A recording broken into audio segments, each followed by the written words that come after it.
Okay, Member Crow. Here. Member Rockwell. Here. Member Lewis is absent. Member Jacobson, absent. Member Davis, absent. Member Sperlingwood. Here. And Chair Wheeler. Here, thank you.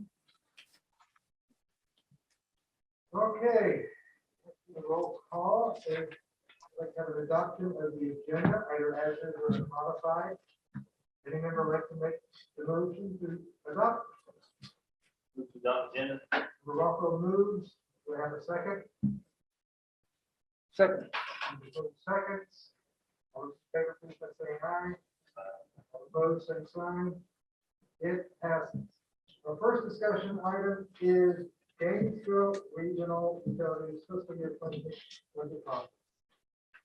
Claudia or Mark taking the lead on this. I'll turn it back. So I'll take a few minutes before Mark provides the presentation.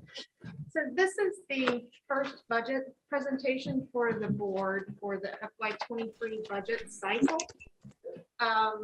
There has been, I guess, an evolving of GRU's budget presentations to both the board and the commission. So I want to take you back through a little bit of history lesson and then kind of describe what we're doing this year.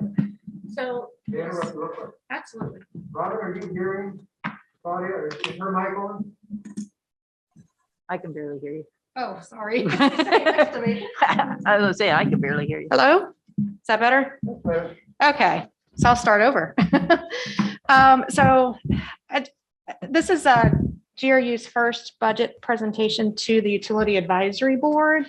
This presentation was provided to the City Commission back in December. So I'd like to just provide some history as far as GRU's budget timelines in years past and kind of describe what we're going through this coming year, because it has morphed just a little bit, particularly because of the pandemic.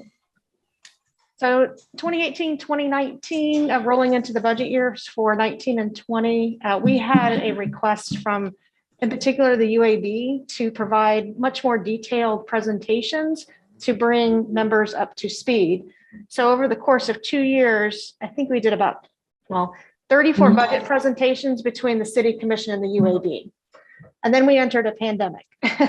And so we have had pared down discussions. 2 years ago, there was no base rate increase requested in the electric system. So it was a very short budget process. And then last year, the board and the commission were working with higher level, macro level discussions about the GFT and the kind of the financial health of the utility.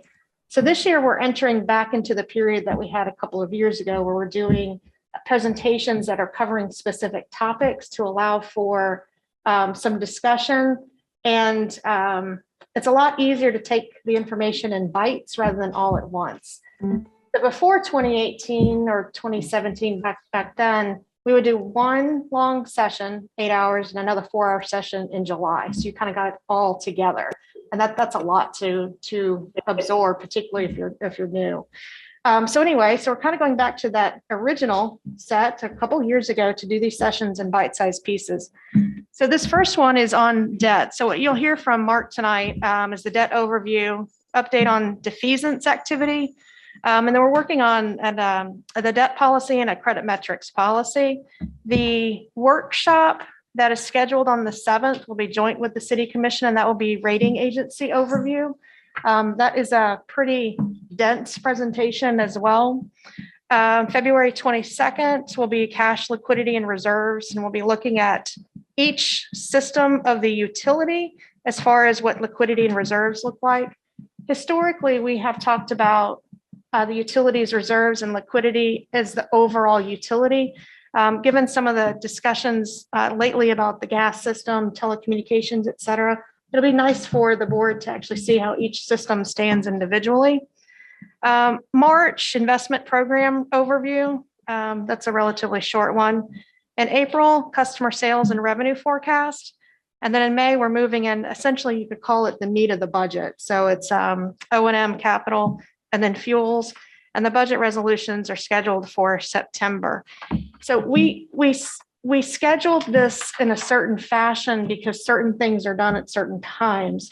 So debt, the cash liquidity and reserves, those are based upon prior year numbers. So that's why you're getting them earlier in the budget process.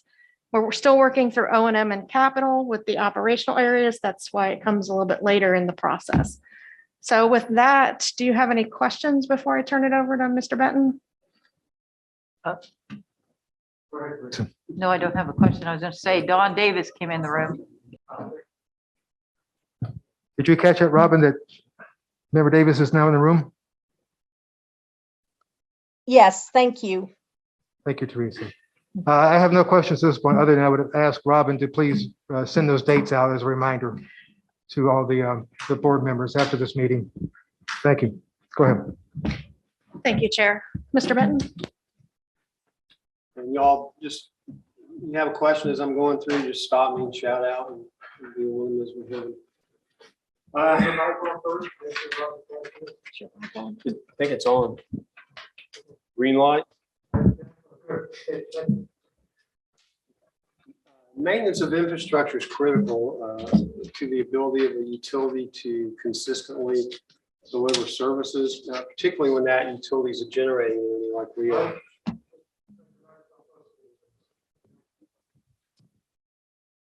How's that?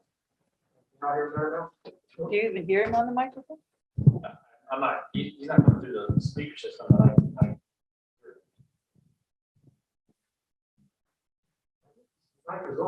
Yeah.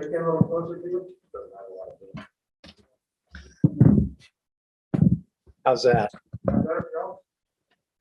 Can you hear it? Talk up. Can you hear that? Yeah. Okay.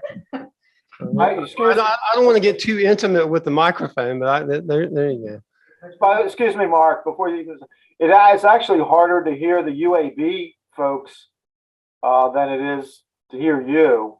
So if you have to get much closer to the microphone, I'd appreciate if the UAB folks would do the same. So that's all.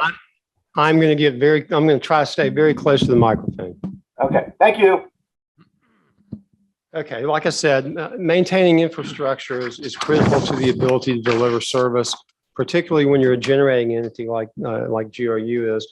And to that end, evaluating the age and the condition of a utility's infrastructure it's a core component of every rating agency review. As you all know well, we are a 5-system generating utility, and as such, we are a capital-intensive operation, as evidenced by the fact that we've got almost $1.9 billion in net capital assets on our books at the end of the last fiscal year. So we are going to be regular participants in the capital markets, borrowing funds to give us the resources to acquire, build, and maintain those assets. In order to keep our capital infrastructure moving, in recent years, our capital budgets have averaged somewhere around $75 to $80 million a year. That's a substantial number, but it's also only about 4% of that net capital asset number that we just talked about. And it's also less than $100 million in annual depreciation expense that we record. Theoretically, you would expect that your capital project budget, your capital expense would approximate what that annual depreciation expense is if you're keeping pace as you need to with your asset construction.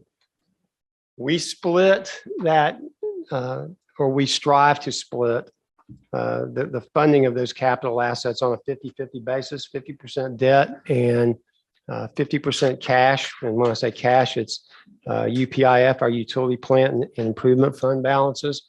And so what that translates to is that we are going to be in the market every 2 to 3 years at approximately the size and level of the borrowing that we did last summer for the 2021A bonds. It was $125 million in proceeds, and that's pretty typical of what we're going to see every 2 to 3 years. I mentioned a little bit ago that evaluating the assets is a core function of a rating agency review. And this is just an example of one of the metrics that Moody's employs in looking at that, Moody's rating service.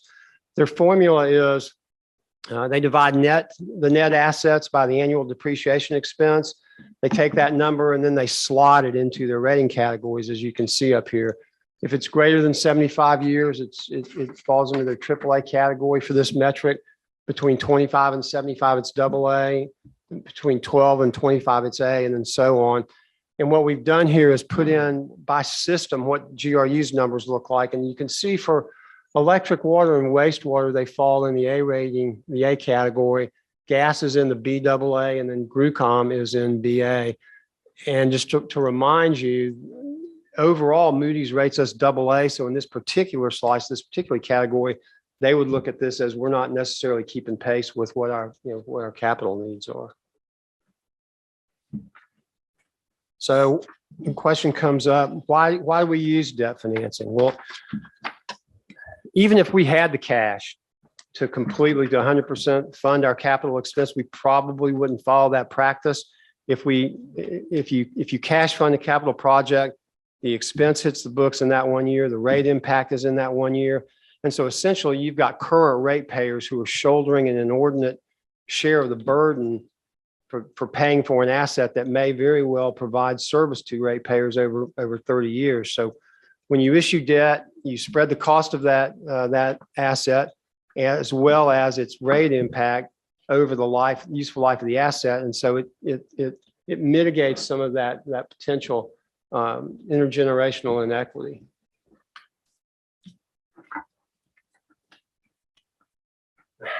I'm assuming that all of y'all have read, that you read the rating agency reports as they come out. And if you have, you will notice that there's a central theme, several central themes actually in each one of those reports. And one of them is the fact that we have a high debt load and we're highly leveraged.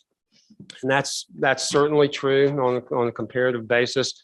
As this pie graph shows, debt service, and I'm talking about principal, interest, net swap payments each year comprise right now about a quarter of our total O&M budget. And you see approximately the same impacts when you look on a system by system basis, with GRUCOM being a slight outlier at about 15%. So this is a graphic representation of our outstanding debt at the end of each fiscal year, year over year from 1983 forward. And the takeaways from this is that you'll notice that from 1992 to 2005, our outstanding principal was fairly constant at about $500 million. And then from 2005 to 2012, that amount doubled. And that was driven by things such as actually making up for some deferred maintenance in prior years and some increased regulatory requirements. It doubled again in 2014 when the capital lease from GREC came on our books.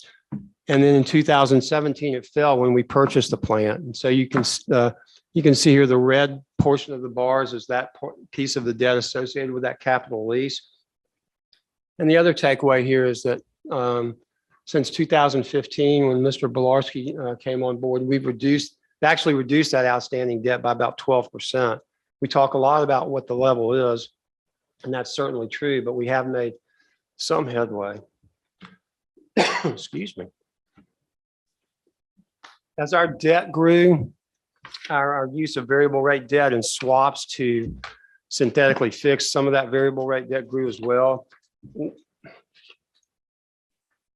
Think about how to gently couch this, but we've evolved a pretty complex and sophisticated debt portfolio, probably one of the most complicated debt portfolios of any muni utility in the country.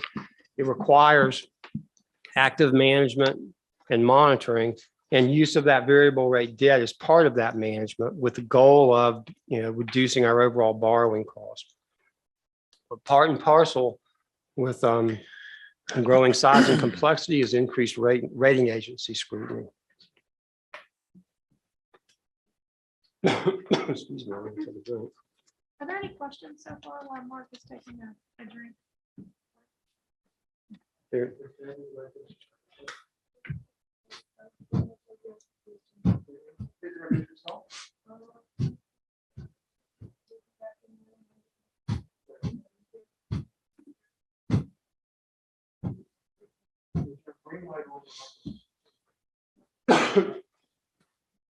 Push that little button up there.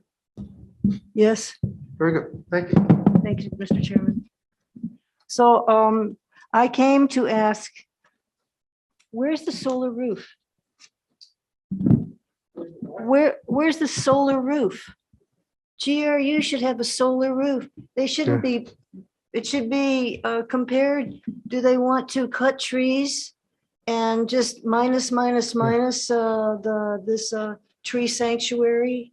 Let's, if I may, let's keep the questions to the presentation, and at the end of the Right. meeting, we'll have general comments.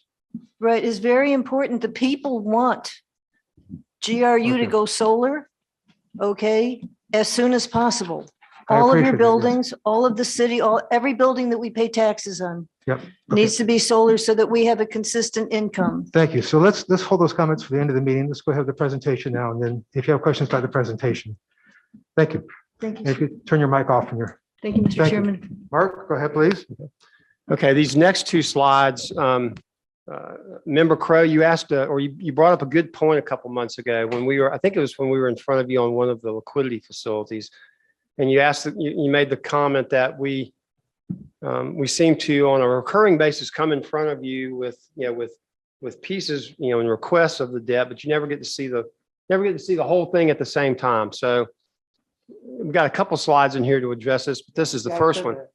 So what this is, based on our current outstanding debt, is on a year-over-year basis, shows you our debt service by year, broken down by principal, interest, and net swap payments and total debt.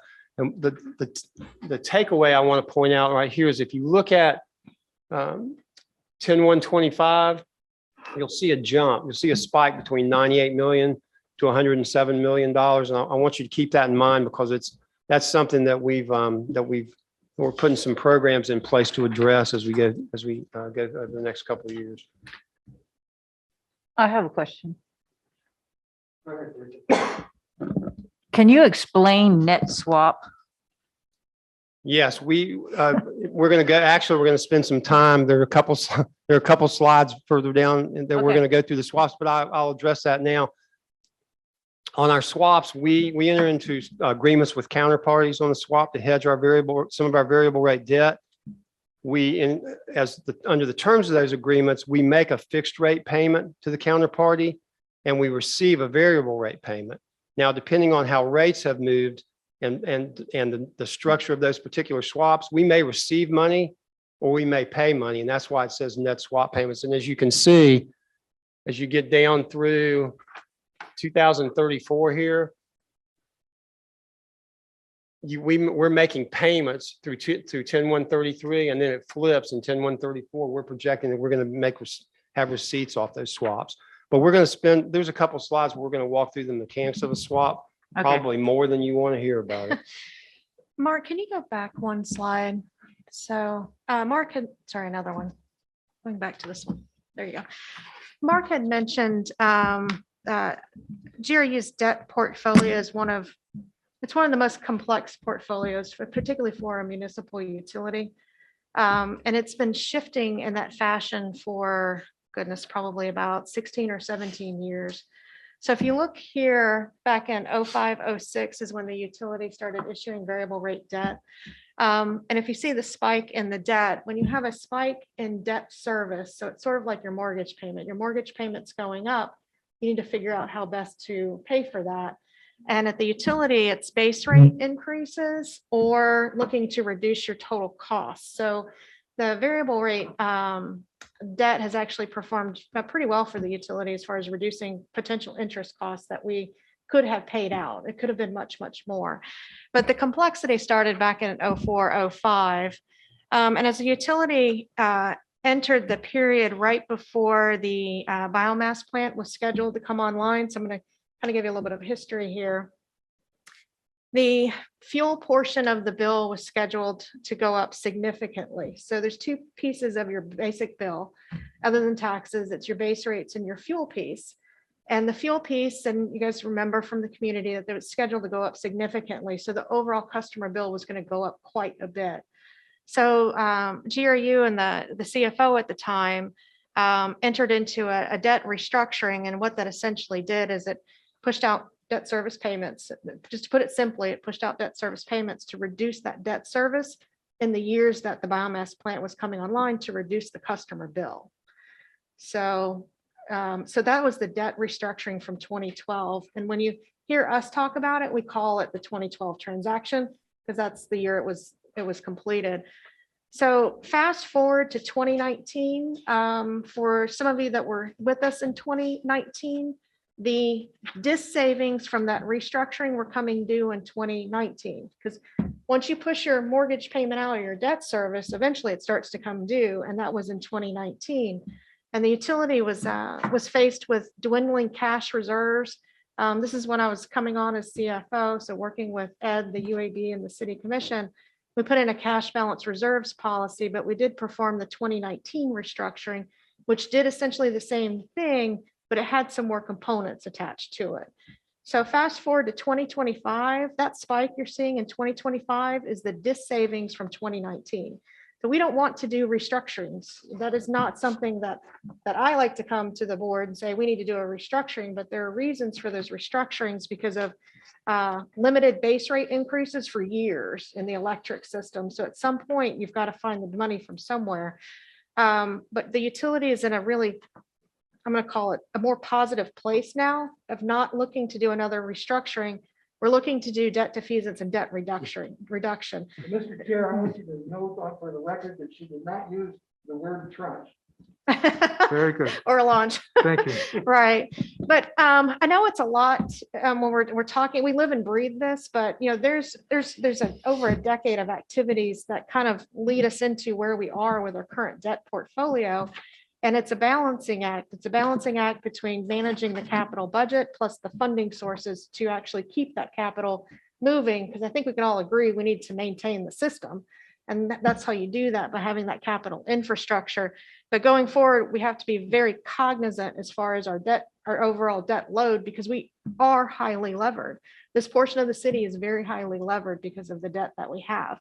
That's kind of a little bit of a history lesson to get back to where Mark, sorry, can you go back to the prior slide? The spike that's coming in 2025 is something we're working on right now. And we're working on debt defeasance to bring that spike down, because if we don't, it will impact base rates. It's something that base rates have to go up to cover. So GRU's overall flow. So we receive cash from customers, pay O&M costs, and then pay out debt service. And debt service, as you saw the percentages in there, it's about 25%. It's a very high portion of the utilities expenses. And I know it just went through a lot. So if you have any questions, I'll be happy to. Okay. Thank you. And this is simply a graphical picture of the two slides you saw before. It shows our debt service year over year going out. Once again, the spike in 25. The red lines, we put those in there, the red portion of that bar, because if we didn't, what you would see is our debt service, falling off the map there, because in 2047, we finished paying for the 2017 bonds, but we know by the time we get out there, there's, we are going to have issued more debt. So we didn't want anybody getting the idea and just casually looked at this and, oh, well, the debt problem is going to be over in 2047 because of that. The other thing I wanted to point out is this is current existing debt, and it's 2.65 billion is the total obligation. Mark, I've got a question. Yeah, I've got a question. Maybe it can be held to the end of your presentation. Go back to the red and blue bars there. At some point, I'm going to want to know how those bars correlate with the integrated resource plan. We're coming to that. Okay. Okay. Once again, here's a full history of the modern era in our debt. And starting in 1983, on these next two slides, we've got every issue that GRU has undertaken, the issue amount, and then the principal that was either paid, refunded, with the fees, and then remaining outstanding, and the final maturity date. I figured that's the best way to give you a snapshot on just a couple pages of exactly what our debt history looks like. So remember, the slides we were just showing you are for existing debt. They're the debt that's outstanding today.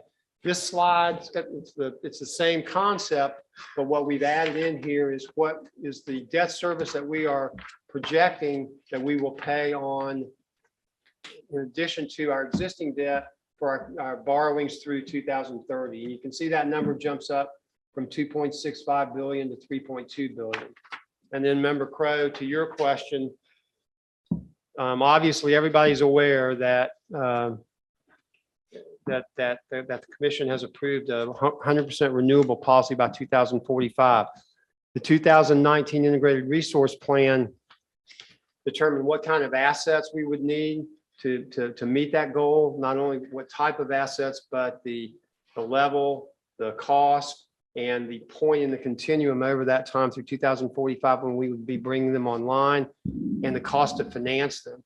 Working with our financial advisor, we put that into play, and what that's showing is that 3.26 billion that we're estimating for new money through 2030 is going to go to 6.55 billion by 2065 with all those assets in there. Now, we know that the mix of that infrastructure and the cost of that infrastructure is going to change as technology moves. But based on the circumstances as we know them today, these are the numbers that we've come up with.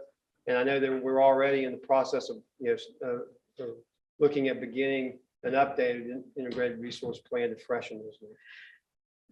So once they complete the process for the next IRP, we'll update the financial projections. Could you say that louder, please? Sure.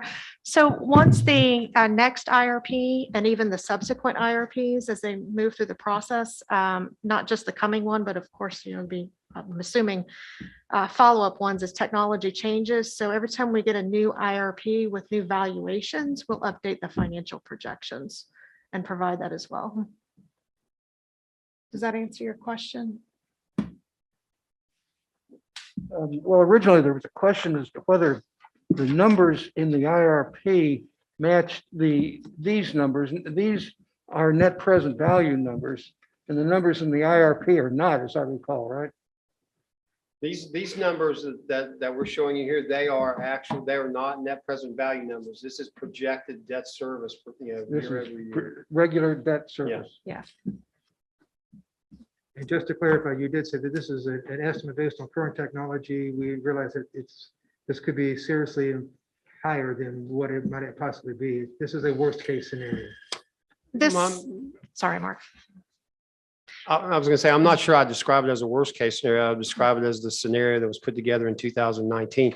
You're right, though. We acknowledge that these numbers are going to change. They're going to, that they're going to move. I assume I know which direction they're going to move, but I wouldn't be willing to bet on it. Thank you. Member Rockwell, you have a question? Yes, thank you, Mr. Chair. I just want to understand, and maybe you're going to get into this more in detail later, but the mechanics of how this works, particularly the mechanism, the actual financial mechanism. So like going back to the slide 14, that very first, the 1983 transaction.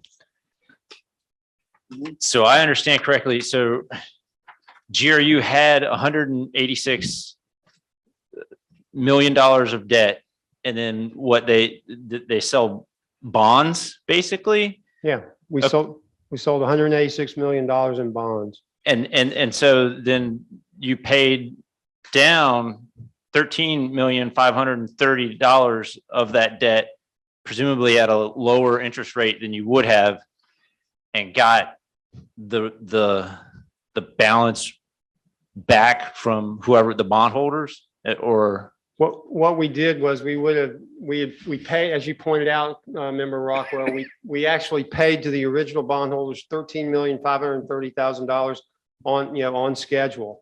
And then we refunded the balance of those bonds. And essentially what that means is that we issued new debt at a lower rate, used those proceeds to pay the underlying bondholders. The underlying bondholders are paid as they're scheduled. We've simply swapped a lower interest rate for a higher interest rate. Gotcha. And you'll see, I mean, that, and I'm using this just as an example, that 172.4 million that's up there as refunded, that's going to be somewhere down in one of those other issuances. Yeah, gotcha. Thank you. The short version, the layman's version is we refinanced. And we look at that on a regular basis, by the way. So it's not something that you'll just see, well, you'll see it periodically, but we do monitor it to see when it would be beneficial for the utility from a financial perspective to do that. Right. You brought a lot of those to UAB over the years. Yeah.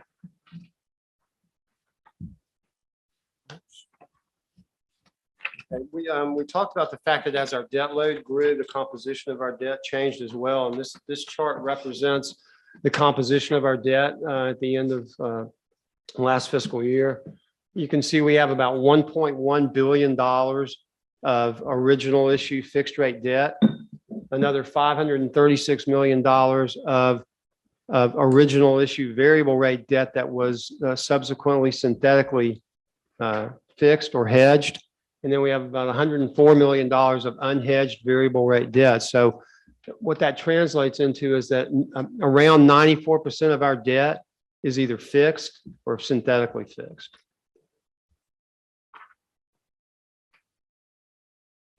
And so now to Member Wood's question, I think we've probably gone through this before. I don't know when the last time we covered it, but we thought it might be useful to at least briefly walk through the mechanics of a swap, how they work and why we put them in.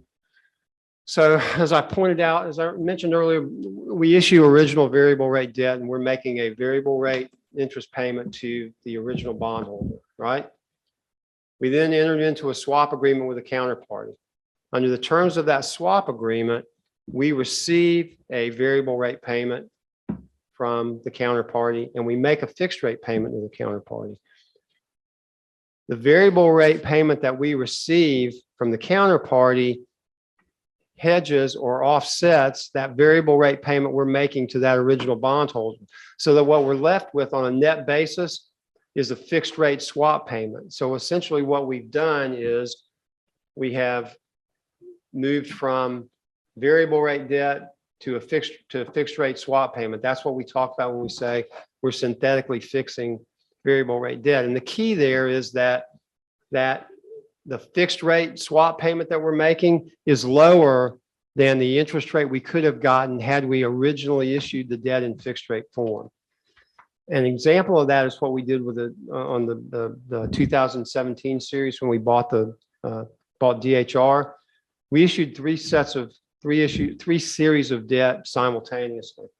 One was about $415 million of fixed rate debt, and then there were two variable rate series that total about $265 million, one of which we synthetically hedged. The interest rate that we paid on the fixed rate portion of those bonds was 3.18%. That's a great rate for 30-year fixed rate debt. But the fixed rate swap payment that we made on the piece that we issued in variable rate debt and synthetically hedged at the same time was 2.46%. It's 64 basis points in savings between having issued that debt in fixed rate form. And that's what we talk about when we say we use those swaps and we use the variable rate debt to lower our overall cost of borrowing.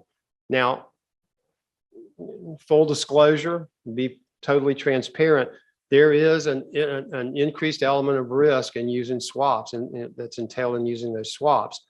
There is basis risk, and that's where the basis upon which we receive the variable rate payment may be slightly different than the basis upon which we make that to the underlying bondholder.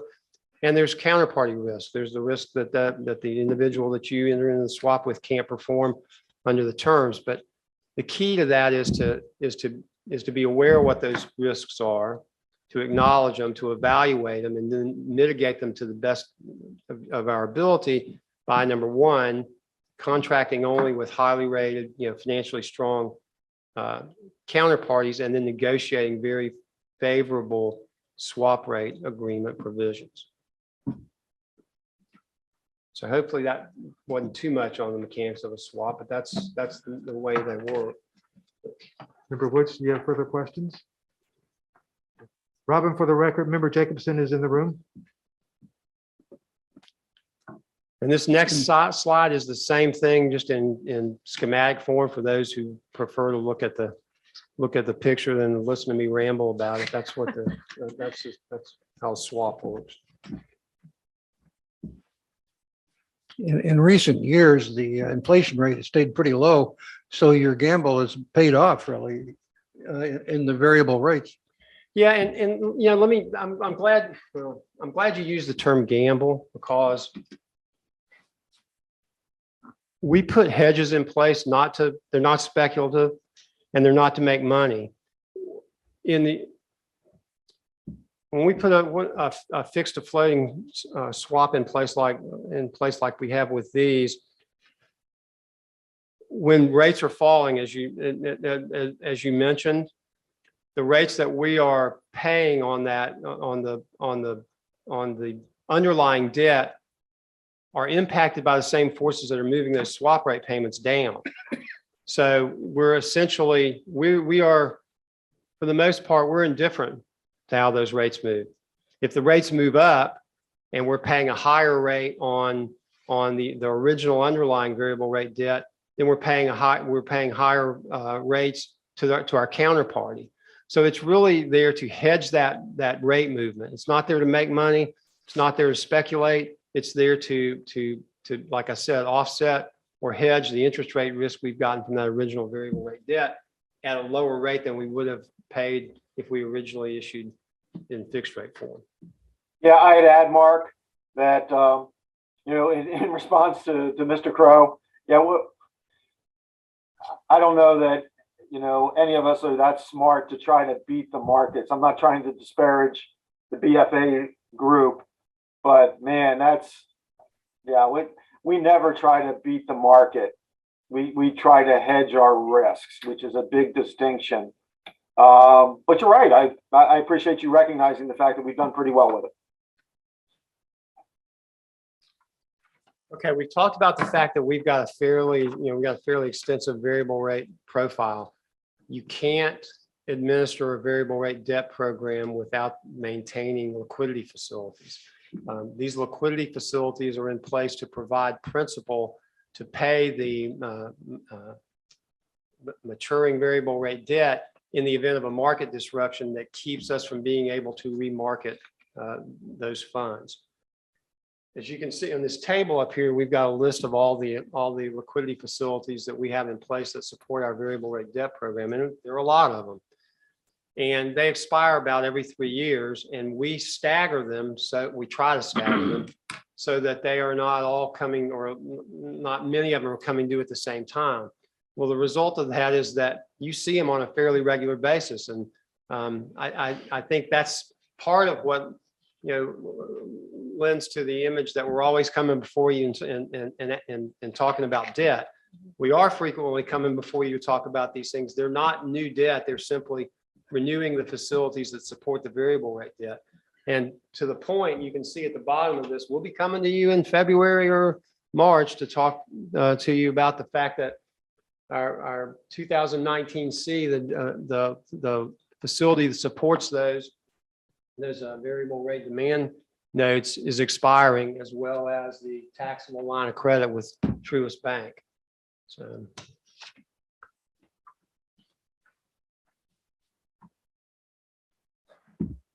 Okay, I want to shift gears a little bit here, and we've talked a lot about the fact that one of our biggest challenges is that we're highly leveraged, and to assist us in controlling some of that leverage, we've instituted a debt defeasance program, and simply put, debt defeasance is it's a fancy term for accelerating the payment of principal and interest. It's using resources that you have available to either buy securities to place in an escrow account or put the cash in an escrow account that allows you to pay off to take that debt off the books a little earlier. The trick is you've got to have the resources. You've got to generate the resources available to do that. Well, there were two initiatives in fiscal 20 that generated significant savings for the utility. Number one was our 2020 restructurings. We completed I think there were 7 restructurings in the span of about 6 months that generated $134 million in savings over the next 26 years. And then there was the pension obligation bond executed by general government. And our share of those savings is $64 million over the next 22 years. At the bottom of the slide here, you have what the average savings from those two sets of transactions is going to be.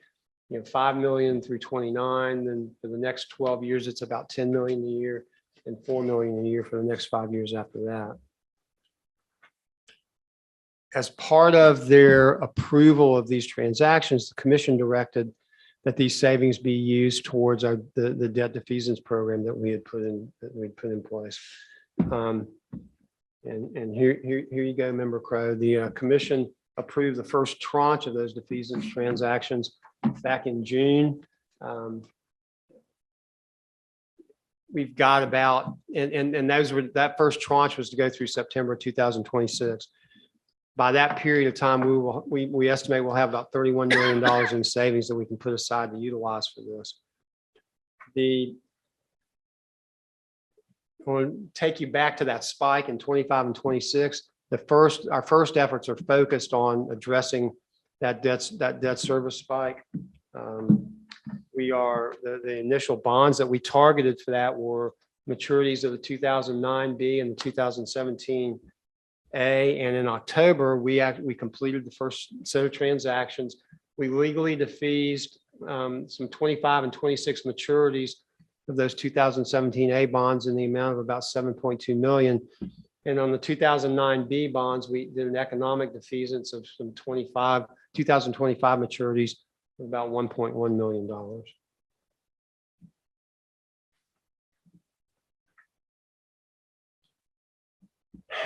We do each year, when we put our budget together, we do 10-year forecasting in our modeling. That modeling indicates that based on the decisions that the commission put in play during the 2022 budget, including reducing the general fund transfer by $2 million per year through 2027 and recurring rate increases in the electric and wastewater systems, our modeling is showing us that we're projecting that our reserves will exceed their policy targets by 2027, 2028. It's our intention to utilize that excess, those excess reserves towards this defeasance program as well. And we'll see this in a minute, but that'll be part of the actual policy document that we intend to put together.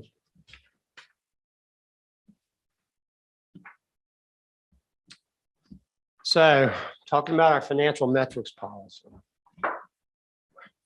We've been downgraded 5 times over the last decade.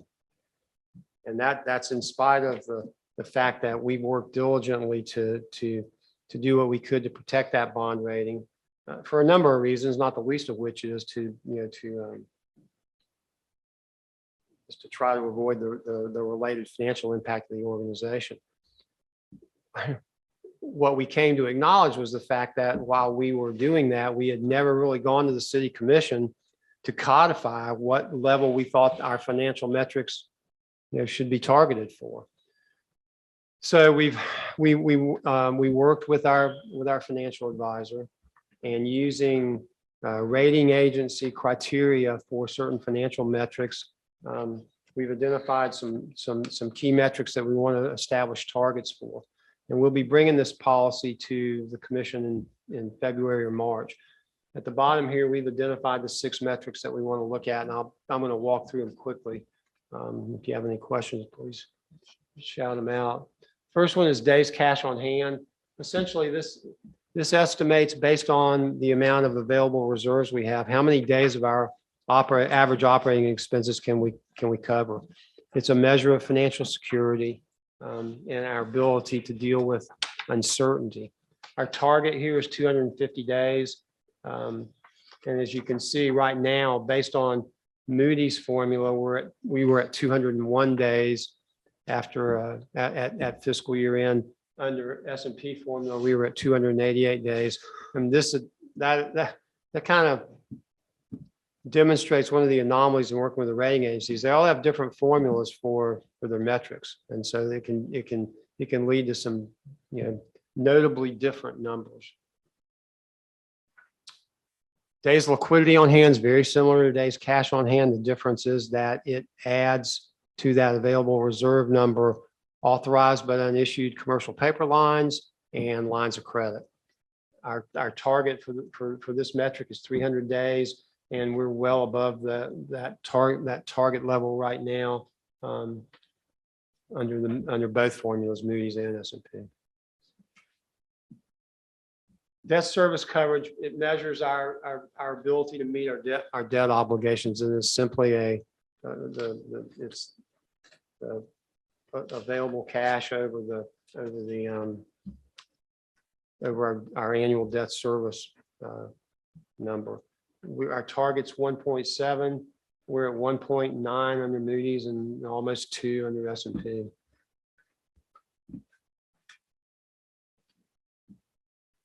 Coverage of fixed obligations differs from the debt service coverage because it throws in elements, debt-like elements such as purchase power and any PPAs that you might have, be operating under. And that number, the target number is 1.3, and we're at 1.5 right now with under both formulas. And now we get to the ones that are really more problematic. You may have noticed as we went through that, for most of these metrics, we're pretty strong.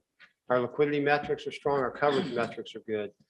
Where we're not so good is on the leverage side. And we're going to cover these two coming up. This first one is a Moody's calculation. It's a capitalization rate. It's debt capitalization. It takes your total debt divided by your capitalization, which is total debt plus net position.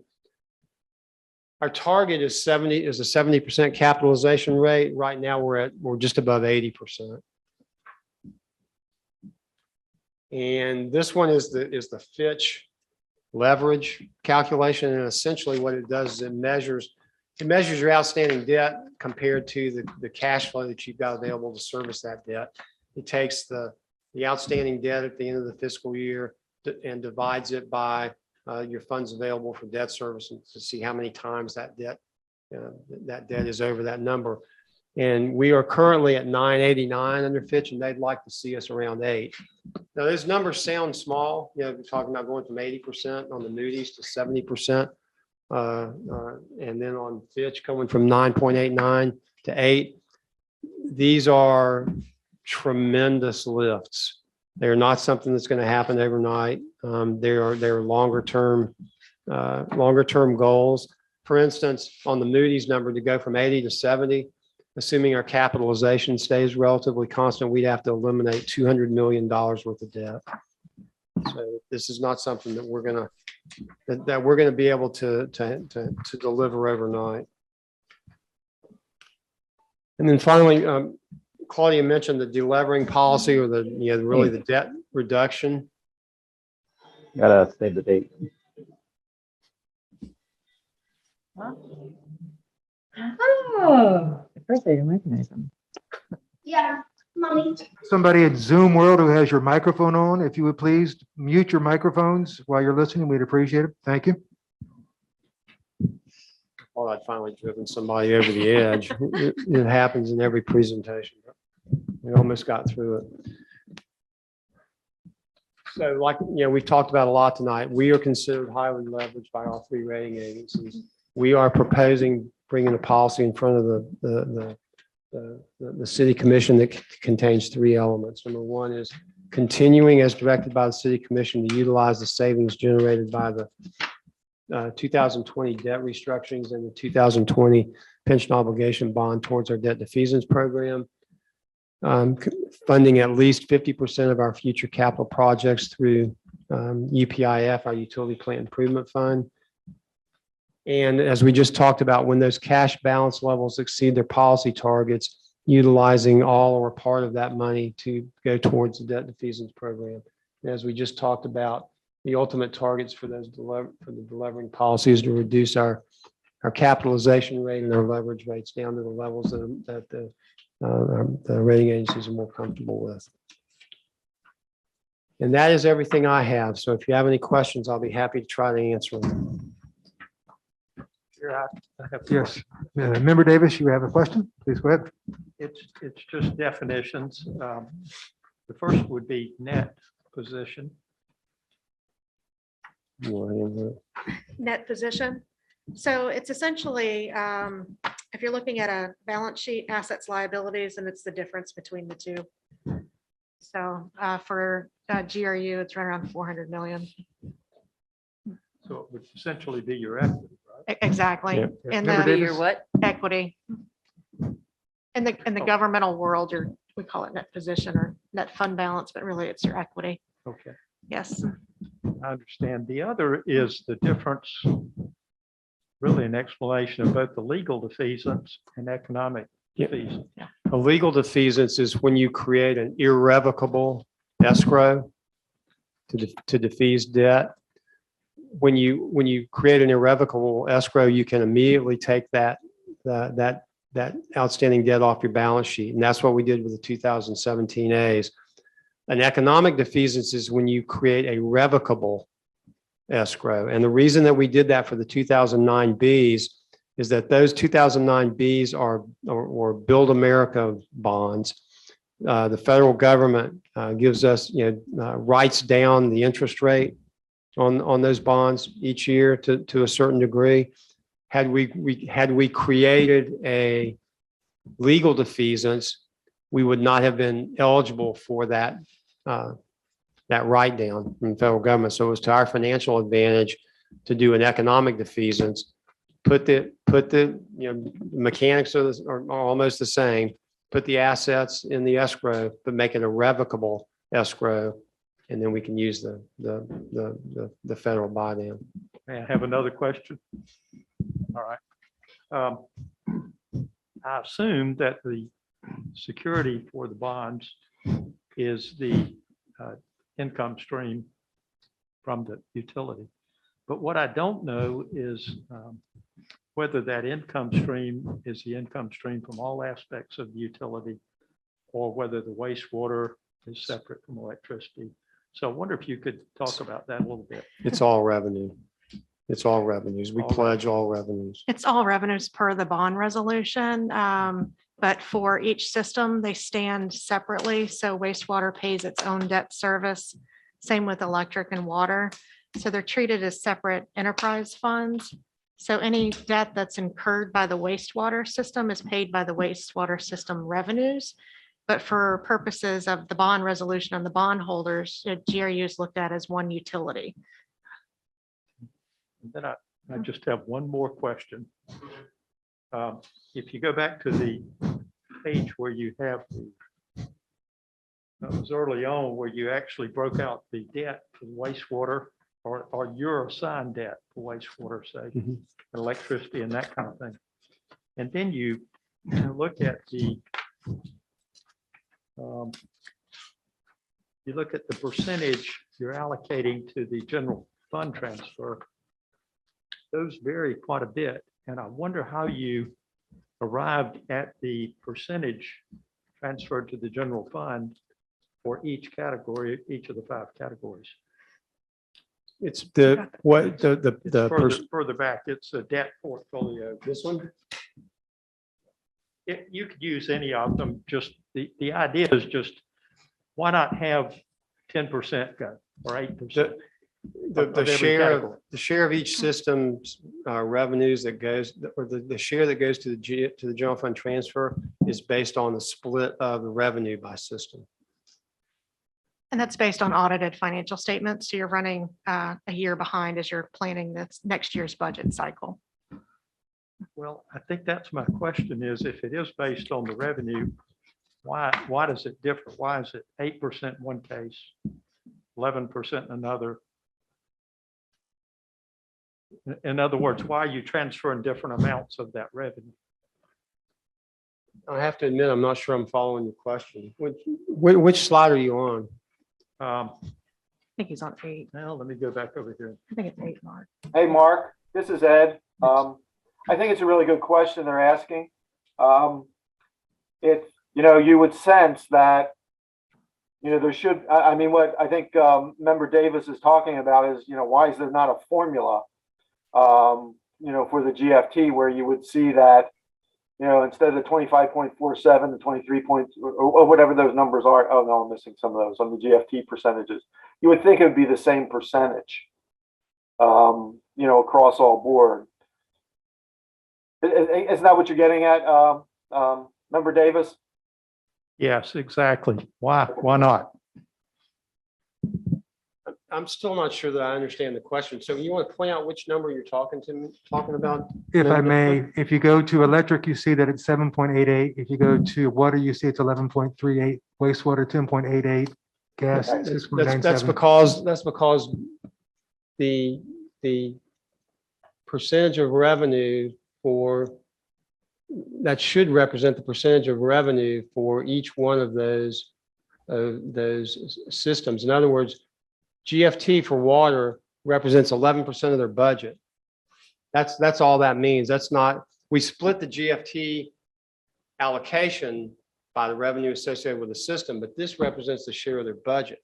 So that you're talking about two different variables moving in different directions. That just, for the water piece of that, 11.38% is merely what the GFT represents as a percentage of their expense budget. So it's a difference in basis is what you're saying. Yes. They have income, right? What you're calling the expense budget is actually the income, right? It's not. Yeah, I think there's two different things. So we do a split of the GFT. So let's just call it 38 million across all 5 systems. That's based upon their audited revenues at a prior year. What Mark is saying is this is a percentage of that system's total spend. So it's two different things. I think what we should probably provide you is the GFT split across system. Right. So you can see that. So we'll be more than happy to send that through Robin to the board. Okay. Member Davis, is that?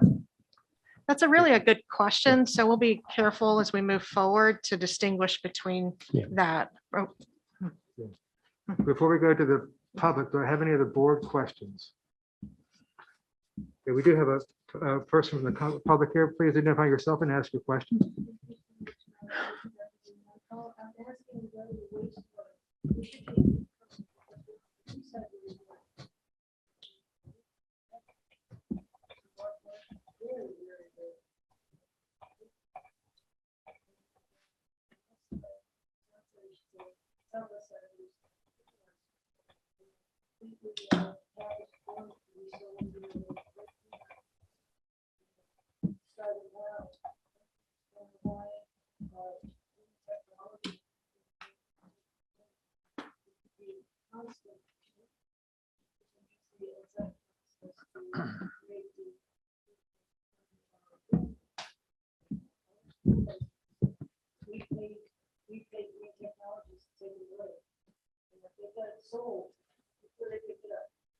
If I may, that isn't a budget question and we're discussing the budget. May we have somebody from staff follow up with you? Perhaps Mr. Cunningham from Water and Wastewater, who can send you some information on why we're selling raw sewage to Green Tech. So we'll have somebody follow up with you after the meeting on that.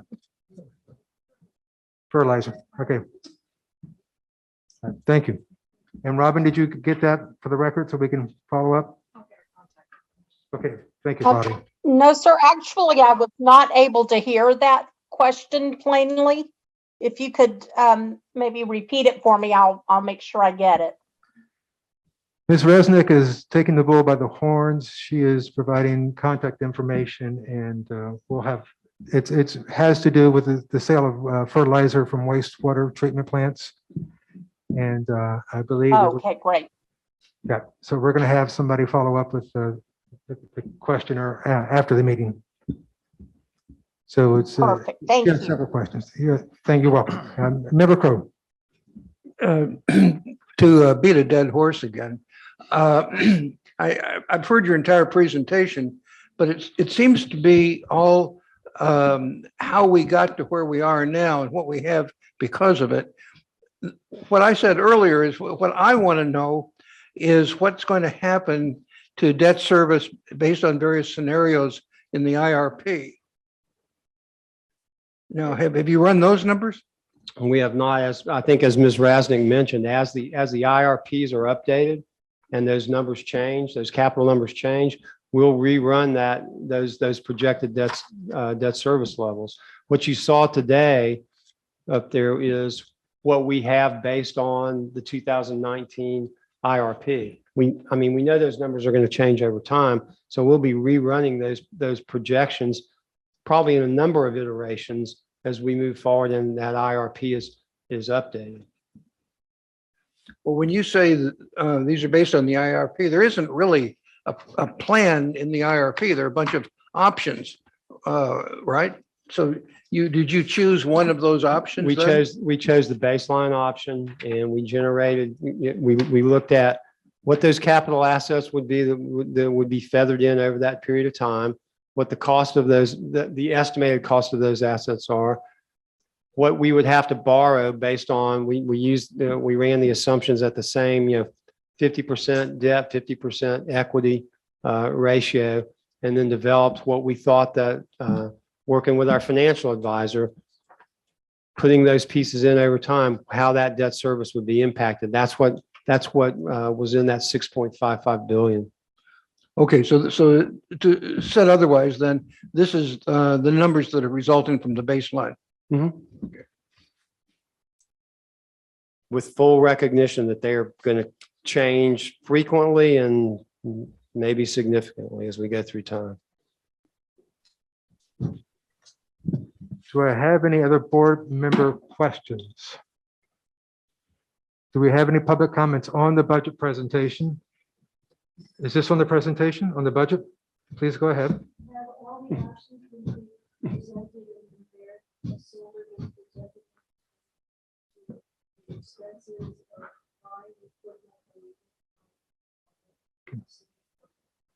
This is at a utility-wide perspective we're doing here.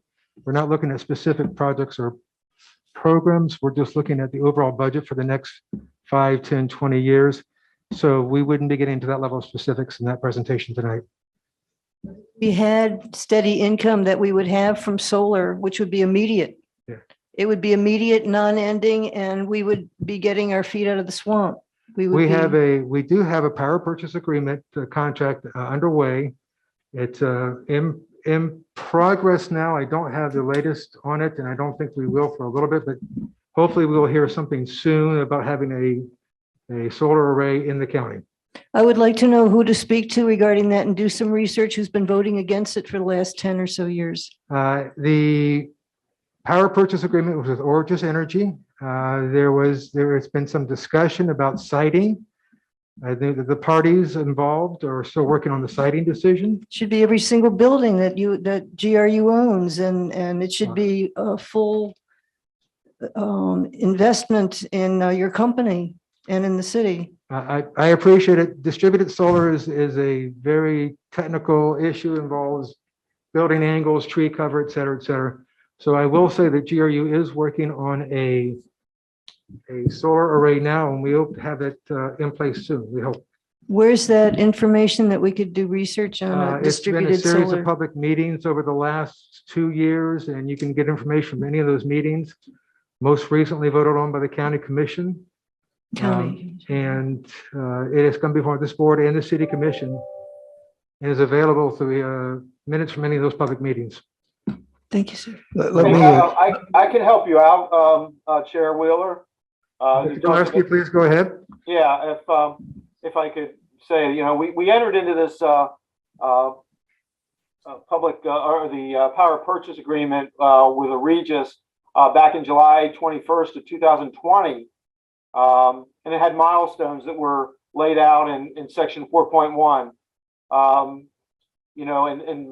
So it failed. A Regis failed to meet the first milestone, which was related to Alachua County Board of County Commissioners denying a special exception request for what they called the Sand Bluff site. Had nothing to do with the city of Gainesville, nothing to do with GRU. Florida Solar, which is part of the special purpose entity created by a Regis, requested a dispute resolution process for land use disputes. They then requested Alachua County postpone the mediation while Florida Solar met with the affected neighbors down in Archer. Archer, you got it. I'm sorry. A mind's a terrible thing to waste, right? So, according to Florida Solar, this is from the Regis folks. They're close to an agreement, but they have to be able to continue with the project, and they're requesting an amendment to the contract to extend the milestone deadlines, including the ability to terminate the agreement if it does not receive funding by December 31st, 2020, which they haven't. So we're going to have to take this before the city commission for them to approve that amendment.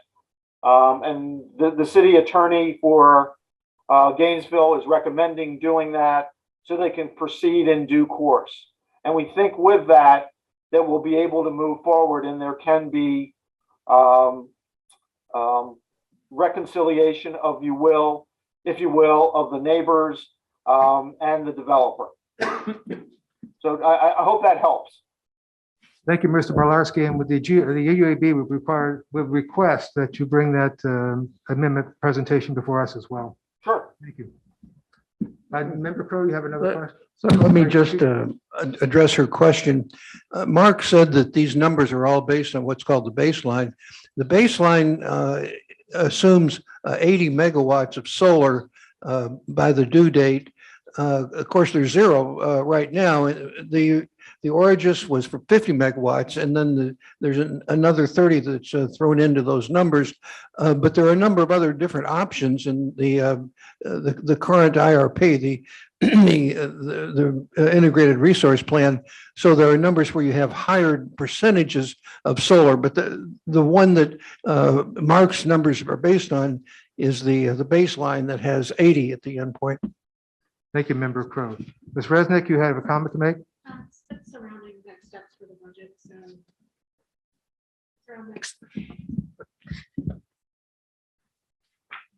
It's around next steps for the budget. So when you're ready. Sure.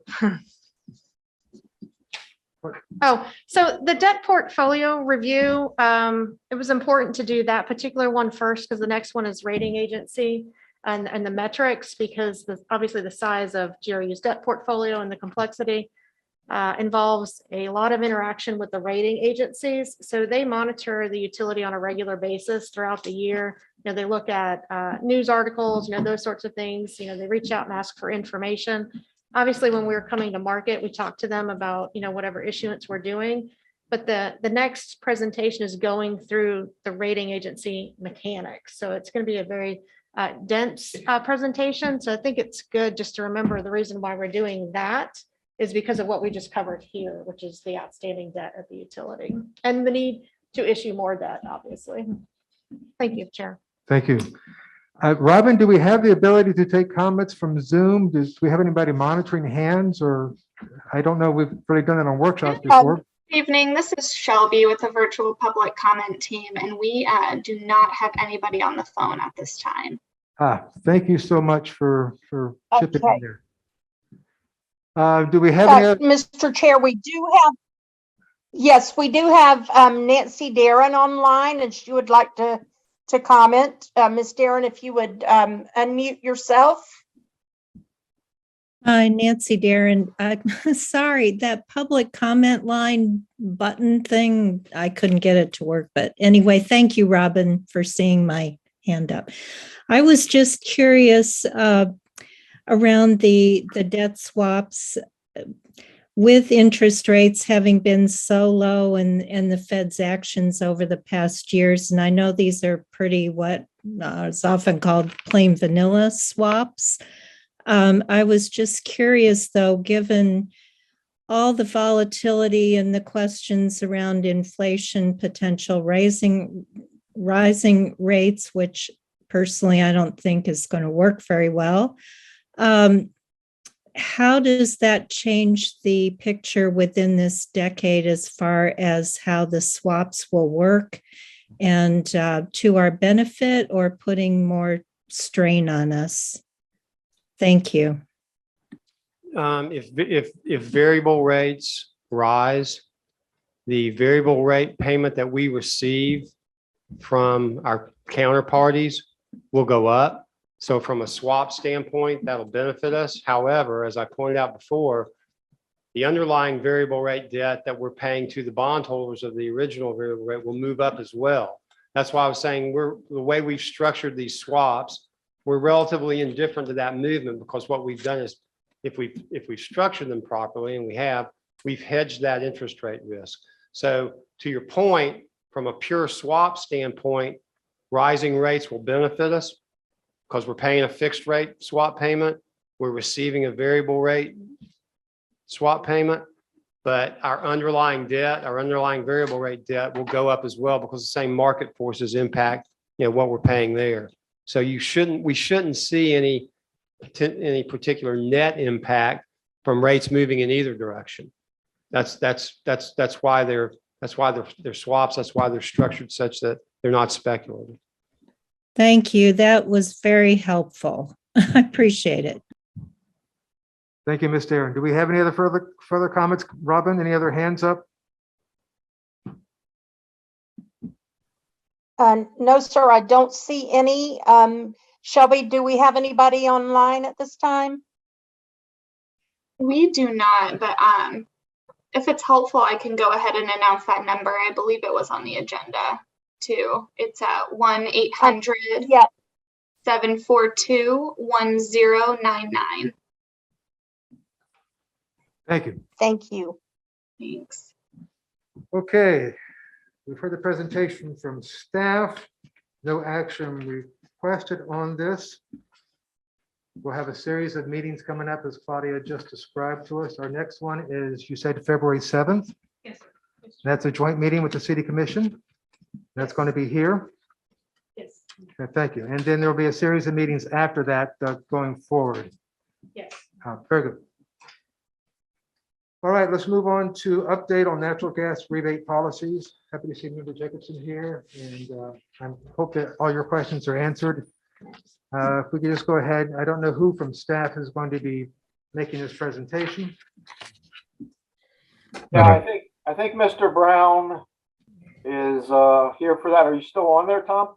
I am. Hopefully you can see me Now we can. and hear me.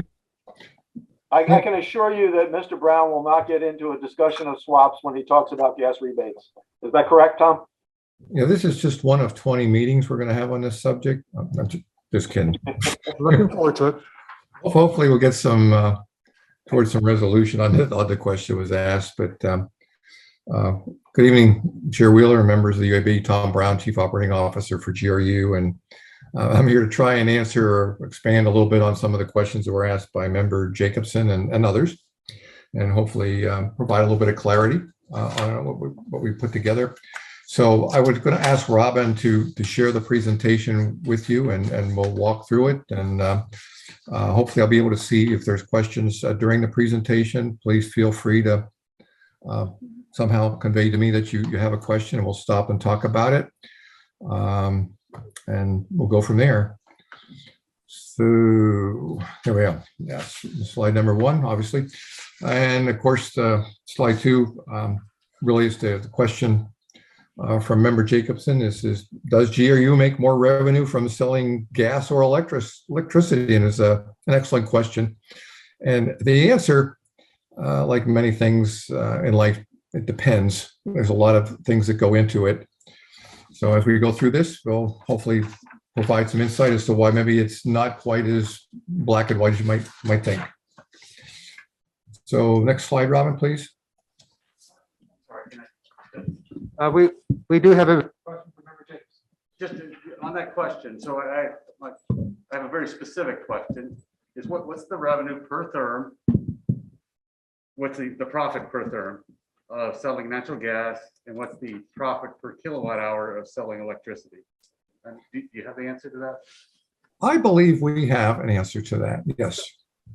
But the net effect of it is where it is subject to various parameters, and hopefully that'll become clear as we go through this. So the next slide, what we're going to do here is when considering the revenue, we're excluding GRU's fuel costs, since basically we pass those through, whether it's electricity or gas, straight through the customer on the fuel side of the equation. And we're looking at the incremental revenue that GRU would generate by selling a therm or by selling a kilowatt on the base rate side of the equation. So we just use the base rates here. So starting out with some basic fundamentals, natural gas, we sell it in quantity known as a therm. A therm is 100,000 BTUs, or British thermal units. Electricity, on the other hand, is sold in kilowatt hours. And the thermal equivalent of a kilowatt hour is 3,412 BTUs. So that means in pure energy terms, one therm is equivalent to 29.3 kilowatts. So on a one-to-one basis, that's what you would compare to. Now you're going to see going through here, it gets a little bit more complicated than that. So next slide, please. So Member Jacobson, here's the answer to your first question, I think. We sell natural gas, has one tier, and we sell a therm of gas for 63.4 cents, essentially. Where the residential and electric side base rate, we have two tiers, and tier one, we sell a kilowatt for 7.97 cents, and tier two, 10.56 cents. So incrementally, when you sell that therm, you're not really incurring any additional fixed costs with it. That would be your incremental revenue for selling a marginal therm or a kilowatt of electricity. Mr. Brown, we do have a question from Member Woods. Hi, is all the presentation going to be on residential rates and no commercial in this presentation? We were focusing on a residential rate just for Okay. comparison. Yes. Thank you. If I could ask, just to clarify, so you're saying, so is that profit? You're saying there'd be 6.634 cent or dollars per therm of additional profit? No. And 10.56 on the electricity side? Or? That would be incremental revenue. In the general world, not the municipal world, you would interpret that as a margin or profit margin. But if I sell another therm of gas, yeah, we'll see that much additional revenue at the end of the day. I understand revenue. I'm asking profit. So you're saying there's no. I have to interject here, Member Jacobson. You see, in the real world, in the for-profit world, you'd be taking fuel and things out of this to determine what that profit is. We don't do that. This is your rate to cover your base costs. So since 90 to 100% of our costs are fixed cost, our net revenue is, which is the margin, is the profit. Okay. There's no way for us to be able to sit there and say, what is the incremental cost outside of fuel that attaches itself to the revenue? That's the nonprofit world that we live in here. So I understand exactly where your question is, and I will tell you that I originally looked at this and went, well, where's the fuel? And it's like, oh, that's right. The fuel is a pass-through. Right. We only recover our costs on that. So, right? And I appreciate. I was just asking. clarifying. That was all. I wasn't, I understand that you've taken the fuel costs out of the pass-through fuel cost out of it. So that's fine. I just was asking the question. No. Yeah, no, it's a great, look, these are great questions. I appreciate that because it helps us better understand, what you're all looking for and helps us better explain what we're trying to talk about. So thank you. Plus 8.3% for GFT. Well, plus the GFT. Well, the GFT would be when we took all these net therms, the net revenue, incremental actual revenue after that, what was left after we paid our debt service would be available for the GFT. And we'll have a slide on that, which will show you the breakdown and where that comes from, at least on the gas side over the last couple of years. So with that, I think we can move on to the next slide. And here you're looking at 1 therm of gas revenue, again, is 63.4 cents. And 1 equivalent therm of electricity, therefore, and that's that 29.3 multiplier you see on tier 1 would give you incremental revenue of $2.34, where if you sold it at tier 2, it would be $3.09. And, and I think realistically, with the question you asked, Member Jacobson, most customers, if we were to take gas out and put electric in, you'd be affecting the tier 2 sale versus the tier 1. So you're probably better off looking at that 309 number versus the 234 incrementally. So therm for therm, the electric sales looks like it yields 3 to 5 times the incremental revenue as equivalent gas sales. But that really depends, and you've pointed this out too, on the efficiency of the appliances used. And I think there was a little bit of discussion on the previous presentations that, and we'll get into this as we go through, you get into heat pumps and stuff that have mechanical efficiency depending on the temperature. Some of them are 400 or 500%. Now that incremental revenue drops down pretty close to what the gas revenue is. And that's where I say it depends on how you look at all this. So, just for clarification, Mr. Brown, you said that we should be focusing on tier 2 rather than tier 1 when we look at conversion to electricity. Why is that? Because most folks, if you look at our customer, that would have both gas and electric right now. I think if I understand the question correctly, it was basically would be GRU be better off just selling them 100% electric services without the gas versus a combination of gas and electric? What could we make more revenue on? And I think most customers pretty well burn through their first tier 1, that I think it's 800 kilowatts. If I'm wrong on that, I don't look at my bill that often, but tier 1, I think, is around 800. So the kilowatts you would be adding to a person's bill probably would fall in the tier 2 category. And that's why I say when you look at the incremental effect on the utility side, also the customer side, you're probably going to be looking at that tier 2 level of substitution, gas for electric. Thank you.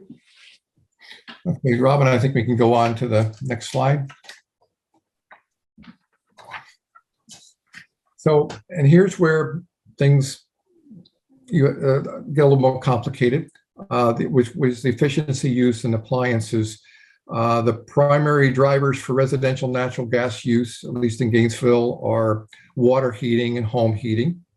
Natural gas furnaces, water heaters, electric resistance furnaces and water heaters create heat, while with a heat pump or air conditioners or water heat movers move heat, which can be much more efficient. So you're not using one-to-one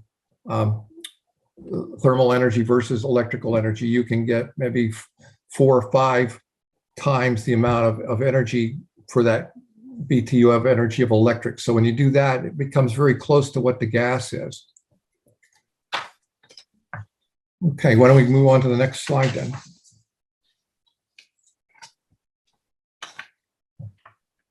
Okay. Yeah. Right. So here we have a table summarizing some of the difference efficiencies, and staff had pulled this together based on some conventional technology, at least our understanding on it. And that is when you look at the standard gas hot water heater, it has a thermodynamic conversion efficiency of about 60%. So that means if you put 100,000 BTUs in at one therm, you get about 0.6 therms of actual useful heat out of it. If it's a condensing hot water heater, which, some folks out there with the newer stuff, they're actually so efficient they use PVC piping instead of the old steel pipes for gas. They can be as high as 95% efficient. They put a note in here, it's rare. I would suggest that perhaps most new homes, if they have a choice, just like they have a choice in the type of electric heat, whether it's a heat pump or whether it's strip heating, would go with the more efficient type units. So it could be a 95%. Electric hot water heater, which is straight thermal resistance conversion, is typically around 90%. And the numbers we have here from a heat water pump, heat pump water heater rather, is about 250%. So now when you try and look at that and look at what does that mean in terms of incremental revenue, which would you be better off?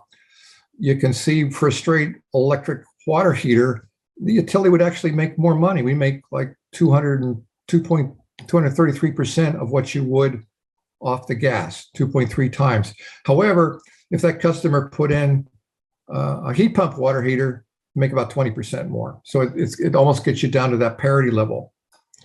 Now, when you drop down to the space heating, you see kind of the same comparison where your conventional natural gas heater has an efficiency of around 80%, and the condensing furnace, again, is around 95%. And then you talk about heat pumps, air conditioners, which the most efficient ones are around 380%. And again, that depends on the outside temperature you're comparing to. The warmer it is when you're trying to heat your home using a heat pump outside, the more efficient it is. And opposite with the air conditioning, the hotter it is outside, the lower the efficiency drops. But the average heat pump air conditioner efficiency is around 240%. And I recognize they've changed dramatically over the years. The SEER values have gone up quite a bit. But that's what we're representing here as an average. Where the electric strip heater, which again is a electric resistance heater, very similar to your hot water tank electric thermal heater, is about 96%. And when you go to the right and you start looking then at the revenue incrementals, with a real efficient heat pump for heating your house, it's about a 1-to-1. They're almost 5% increase with electric, but not so much. On average, maybe 67% more. And if you're comparing electric strip heaters to a conventional gas heater, we would make 317% more selling the electricity. Mr. Brown, we have a question from Member Spurlingwood. Yes, please. On the space heating, now some of the heat pumps aren't using strip heats now. They're using a condensing furnace in conjunction with the heat pump, doing the dual fuel because it's much more efficient for the customer than the electric heat when it gets that cold. So there is that going on too. That's not in there.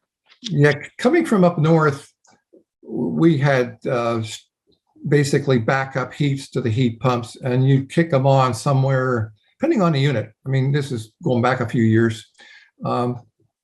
Somewhere around 20 degrees, you got down to that 1-to-1 ratio where you were burning a therm of electricity for the therm that you're getting out. So at that point, you might as well just save your heat pump and turn on the strip heaters.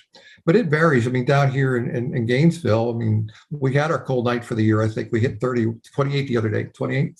Don't want to sell us short, but it doesn't get all that cold here, and it doesn't get that cold for very long. But the equipment comes in many different configurations. You're absolutely correct. And I would say too, and something we won't get in here tonight, is that, the capital investment varies. If you get a really good heat pump, it's going to be significantly more than just strip heaters would be. But it also would provide dual functionality for your air conditioning in the summertime and your heat in the winter. So no argument there. It's good stuff if you can afford it and you want to go down that road. Mm-hmm. Mr. Brown, while we're on the slides, I just want to make a note for slides 6, 7, and 8. We're showing how much more efficient heat pumps are and how much money they save the customers and how much less energy we use, but then we get to slide 12 later and it says gas customers would pay more money to switch. And that doesn't, I'm a little confused if these things are so much more efficient and save so much energy and cost so much less to the customer, how they could end up paying more on slide 12. But let's wait till we get to slide 12. All right, you're gonna build the intensity up for everybody here. Well, it's just, I was reading through this presentation and it seemed incongruous to me that it just didn't match. I got you. Slide 8, please, Robin.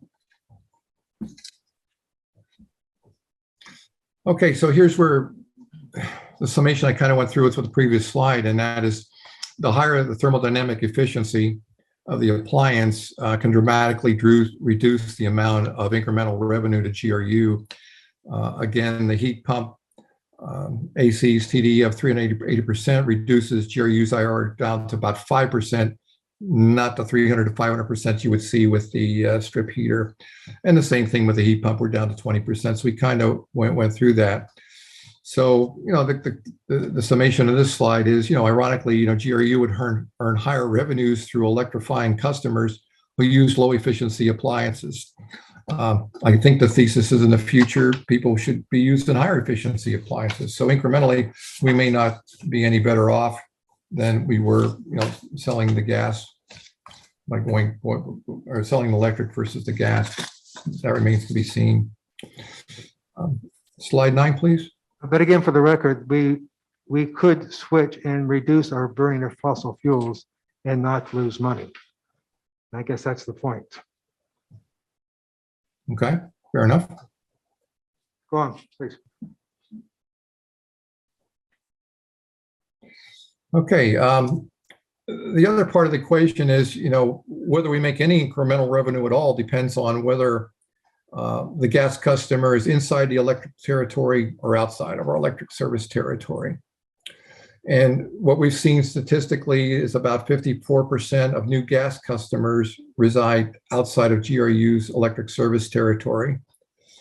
And that the gas sales outside the electric service territory are essentially 100% incremental revenue for us. 46% of the new gas customers are inside the electric service territory. And the gas sales inside GRU service territory supplant the GRU electric consumption. We basically, cannibalize that customer by serving them both gas and electric. Yes, Member Jacobson, we have a question, Mr. Brown. Yes, sir. So let's say someone outside of GRU territory, a developer says, okay, I want to add natural gas. Who pays for the infrastructure?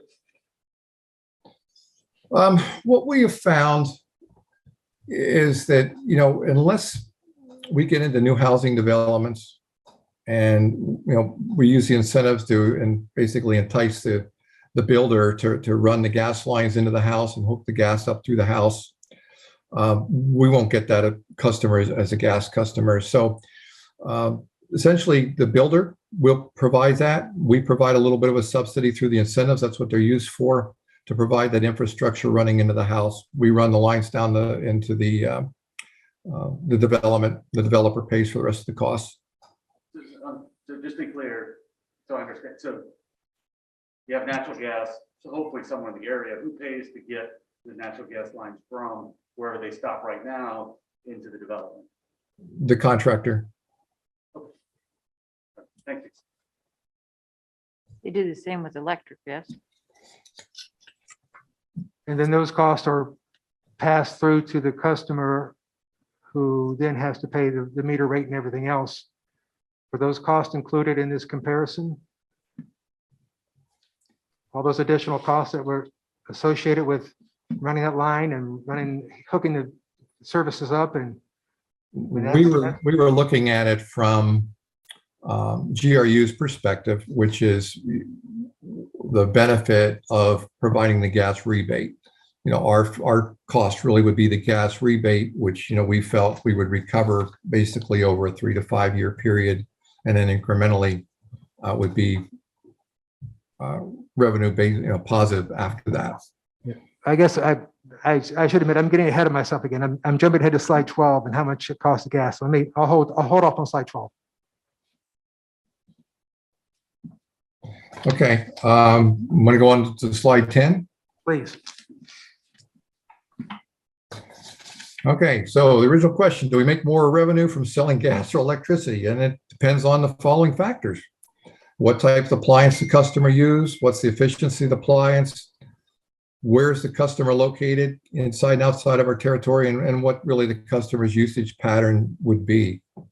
So it's kind of where we're there. Slide 11. Robin, thank you. So other utility issues, want to make a couple different points here. You know, GRU is summer peaking. And the first statement maybe needs a little bit of qualification on it. It says, unlike most utilities in Florida, GRU is traditionally a summer peaking unit. And I would say, you know, the utilities in northern Florida differ from the ones in southern Florida, where some of the northern ones are wintertime peakers and some in the south, for the most part, are summertime peakers. But needs a little bit of clarity on that. Most other utilities that are winter peaking with relatively low natural gas penetration. That's really the northern part of the state, not so much on the southern. Heat pumps, particularly the older ones, lose effectiveness at low temperatures and rely on electric heat strips as backup. We kind of discussed that a little bit. Relatively high percentage of natural gas furnaces in GRU's electric service territory keep our winter peak lower than it would otherwise be. And this kind of helps keep the grid reliable, mitigate the need for power during extreme cold. Typically, you know, like this last weekend, you know, we were seeing, I think, a 370 megawatt load, and we were burning quite a bit of gas in the homes. It kind of offsets a little bit of the capital we would otherwise need to be used for new generation units. Mr. Brown, if I may. Yes. On that last point, that kind of caught my eye because in the 4 years I've been here, I've heard repeatedly, we have excess capacity. We have excess capacity. This kind of goes against that mantra I've been hearing. Yeah, I think what we're saying here is we would have less excess capacity if we didn't have gas and had to make all that heat through electricity. And, you know, I tried to get a handle on what that really means looking at our gas sales and electric sales. And it's an approximation.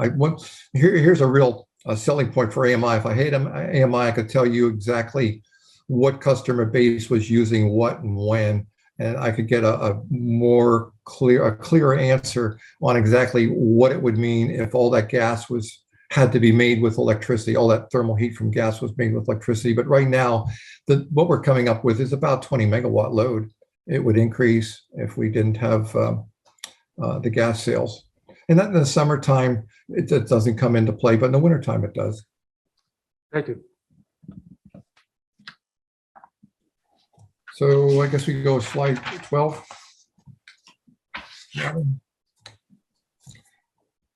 Another slide here. We tried to take a look at what all this means when you translate into carbon emissions, because there is a little bit of environmental impact of what we're talking about doing here. I mean, and we get it. Ultimately, if you make all your electricity with renewables, then the carbon emissions really aren't an issue or as big of an issue. As we move in that direction, it will have less of an impact. But where we're sitting today, you know, we do about a third of our generation with DHR, which is a biomass plant, and we've about 26 megawatts, I think, of solar out there right now. So we're about 32% on an average basis of renewable. But this takes a look at what does it impact on the carbon side with the carbon efficiency. So again, looking at the gas hot water heater and the 60% efficiency, we're looking at 60% of the carbon efficiency. The condensing hot water would move to 95. Electric hot water heaters are 26%, which means you would make a lot more emissions by basically using electricity with an electric hot water heater than if you would with the gas. where the heat pump is kind of a little bit more efficient at 73% compared to the gas hot water heater. So again, heat pumps come in, they do pretty good. The older technologies, not so much. Same with the space heating down below. The heat pumps come in, they're actually better efficiency, carbon efficiency than the natural gas furnace. And the heat pump on average is just a little bit worse, 80% versus 70, and the strip heater, of course, the 28% is probably 2.5 times more carbon emitted using that type of technology. But again, as we move the utility towards 100% green, the carbon should become less of an issue, but that's where we think we're at today. And here we come to next slide. I have it down here, slide 12. I just noticed there's 2 slide 12s. Yes. I'm not sure what's going on there. We have an outside microphone or something. Somebody in Zoom world who has their mic on, please mute it. Thank you. Yeah, thanks. I wasn't sure what was going on there. So let's see what we're looking at here. If you took a comparison of a natural gas hot water heater and a natural gas furnace, that's what we call our typical gas customer, versus a traditional electric hot water heater, that's a resistance heater, and a standard efficiency heat pump for your heat to home with. We came up with a number that the customer would save about $370 a year. And that's based on the electric conversion of the 29.3 kilowatts for the therm, and the fact our gas customers typically use about 20 therms a month to heat their homes with. Mr. Brown, if I may. So these are incentives to have somebody sign up for gas that wouldn't have had it otherwise. There are additional costs, as Member Jacobson asked about, that are paid by the contractor that are passed on. So those costs of installing, putting the new meters in, everything else is not included in that GRU's gas customer savings. That would reduce those savings, as it were. Would it not? I think this is Ed. I think the developer pays for those items on the electric side. Right. But those costs are passed on to the customer who buys the house. Well, I mean, I don't know what they do and what their margin is, to be honest. I mean, and look, you can be entirely correct. I just don't know. Yep. That's all. So somebody pays for it. It's probably not the contractor in the end. It's probably the customer that buys the house. I mean, I think we can concede that point. And these numbers are based on a traditional electric water heater, when we would probably be looking at, particularly for new homes, people putting in heat pumps and not traditional electric hot water heaters, I would assume. So if, say, for example, if we use the same money that we're paying for gas rebates and we apply that for a rebate on a heat pump, you would not have the same sort of savings for a gas customer. Yeah, but let's be fair about it, Wes, or Okay. Miller. You know, a conventional hot water tank installs about $1,200, and a heat pump hot water heater is probably 2 to 3 times that. So even if you provide a little bit of subsidy, you know, looking at the difference in operating costs, and it'd be quite a few years before they reach the break-even point. And I'm not going to do math here in public, but it would probably be out there, I would think, you know, 10 to 12 years. And quite frankly, the people that sell this equipment, you know, they're well aware of the difference in the energy consumption and the cost, and they price their equipment accordingly. Thank you. Member Sperling-Wood, you had a comment? I was just going to say, there's not a lot of heat pump water heaters anywhere, and there's not a lot of people to service them. Yeah. There's not a lot of people to service them. Okay. Anecdotally, I do know of some. I have one and I've had service, so I understand what you're saying, but okay. Thank you. I think it's good technology. It's good stuff. It's a matter of choice, and you know what people are going forward. And a lot of times it's an economic decision on what people can afford to put in. But you know, when you go with a new heat pump and stuff, if you had gas to convert it, you know, you're looking at, and sometimes running larger electric lines and services into the home versus an older home might only have 100 amp service. Most of all now have 200 amps and are equipped with 220. But the older homes, that could be a little bit of a challenge for them. It's just a matter of capital cost, what people want to do.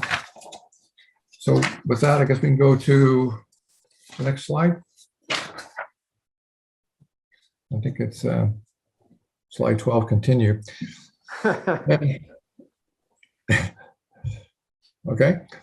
Financial impact, the bottom line, therm of energy, including the fuel adjustments, $1.18 for gas to the customer and $4.65 for electricity. So unless you buy that heat pump or a high efficiency unit, you need to get somewhere around 400% to get a break-even point for the customer's perspective. But you asked a question from the utilities perspective. Mr. Brown, Member Jacobson has a question. So that 465 using the 29.3 conversion, that's about 16 cents a kilowatt hour for electricity, which is higher than GRU charges, even with marginal. Let's see, 29.3 and tier 2 rate, which was 10.7. That's what it should come out to. With this one, this is including the fuel adjustment, so it's about 14 cents. Right. Marginal cost. So someone messed a little bit on that number. Yeah, and against that put together, I don't have the exact calculation in number, but I assume it's exactly how they did this. Yeah, it should be about 410, because it's not 16 cents a kilowatt hour marginal cost of electricity. No, it's absolutely not. But I guess there's other adjustments that they put into the number. Well, they were mistaken. Not saying we're trying, but I run these marginal costs many times. Trust me, I know what the numbers are, and it's just wrong. Sorry, I'm not trying to pick on anyone, but so that 400. Well, if you actually use the 4.1 cents and use the efficiencies you presented of the gas and the electricity, it's about parity.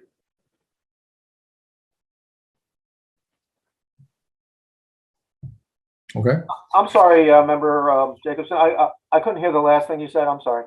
I think just if you were using the $4.10 for electricity versus the $1.18, and someone's using a heat pump, you're about parity.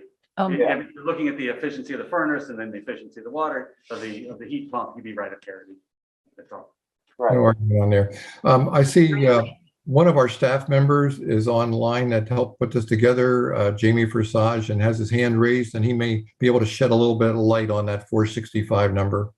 I appreciate that. Yes, good evening, board members. The current fuel adjustment for GRU is 53 mils, which is 5.3 cents. So that's added to the second tier cost, which is 10.6 cents. So that's how we arrive at the 15.9 cents. Okay, I apologize. I didn't realize the fuel adjustment had gone up that much. So, yeah, I shouldn't have said something quite so definitive. So thank you. Thank you. I have a follow-up question. And again, I mentioned this earlier. Perhaps I just need to have it explained to me. I see on slide 6, heat pumps can reach efficiencies that exceeding 400%. And you say here on this third slide 12 that an appliance would have to be 400% more efficient. So we're saying that, I think we're going back to Barry's comment here, we would have cost parity because these units are 400%, more than 400% efficient. We also have to factor in that the furnace, the best furnaces are 90% efficient. So putting those two together, I see. Okay. it actually makes it easier to get to the 400% that they're referring to here. That's what I figured. Okay. Well, that too, and you have to, I think we use an average of 240%. Because you take an average temperature for the year, high versus low and things. And again, customer usage when they're using the unit and things. But we're basically saying you'd have to hit 400% efficiency to get a parity. Is that taking into account the natural gas efficiency, the 90% at best? I think 60. I think we were using. Okay. Oh, for the water heater. Got it. Yeah, All right, thank you.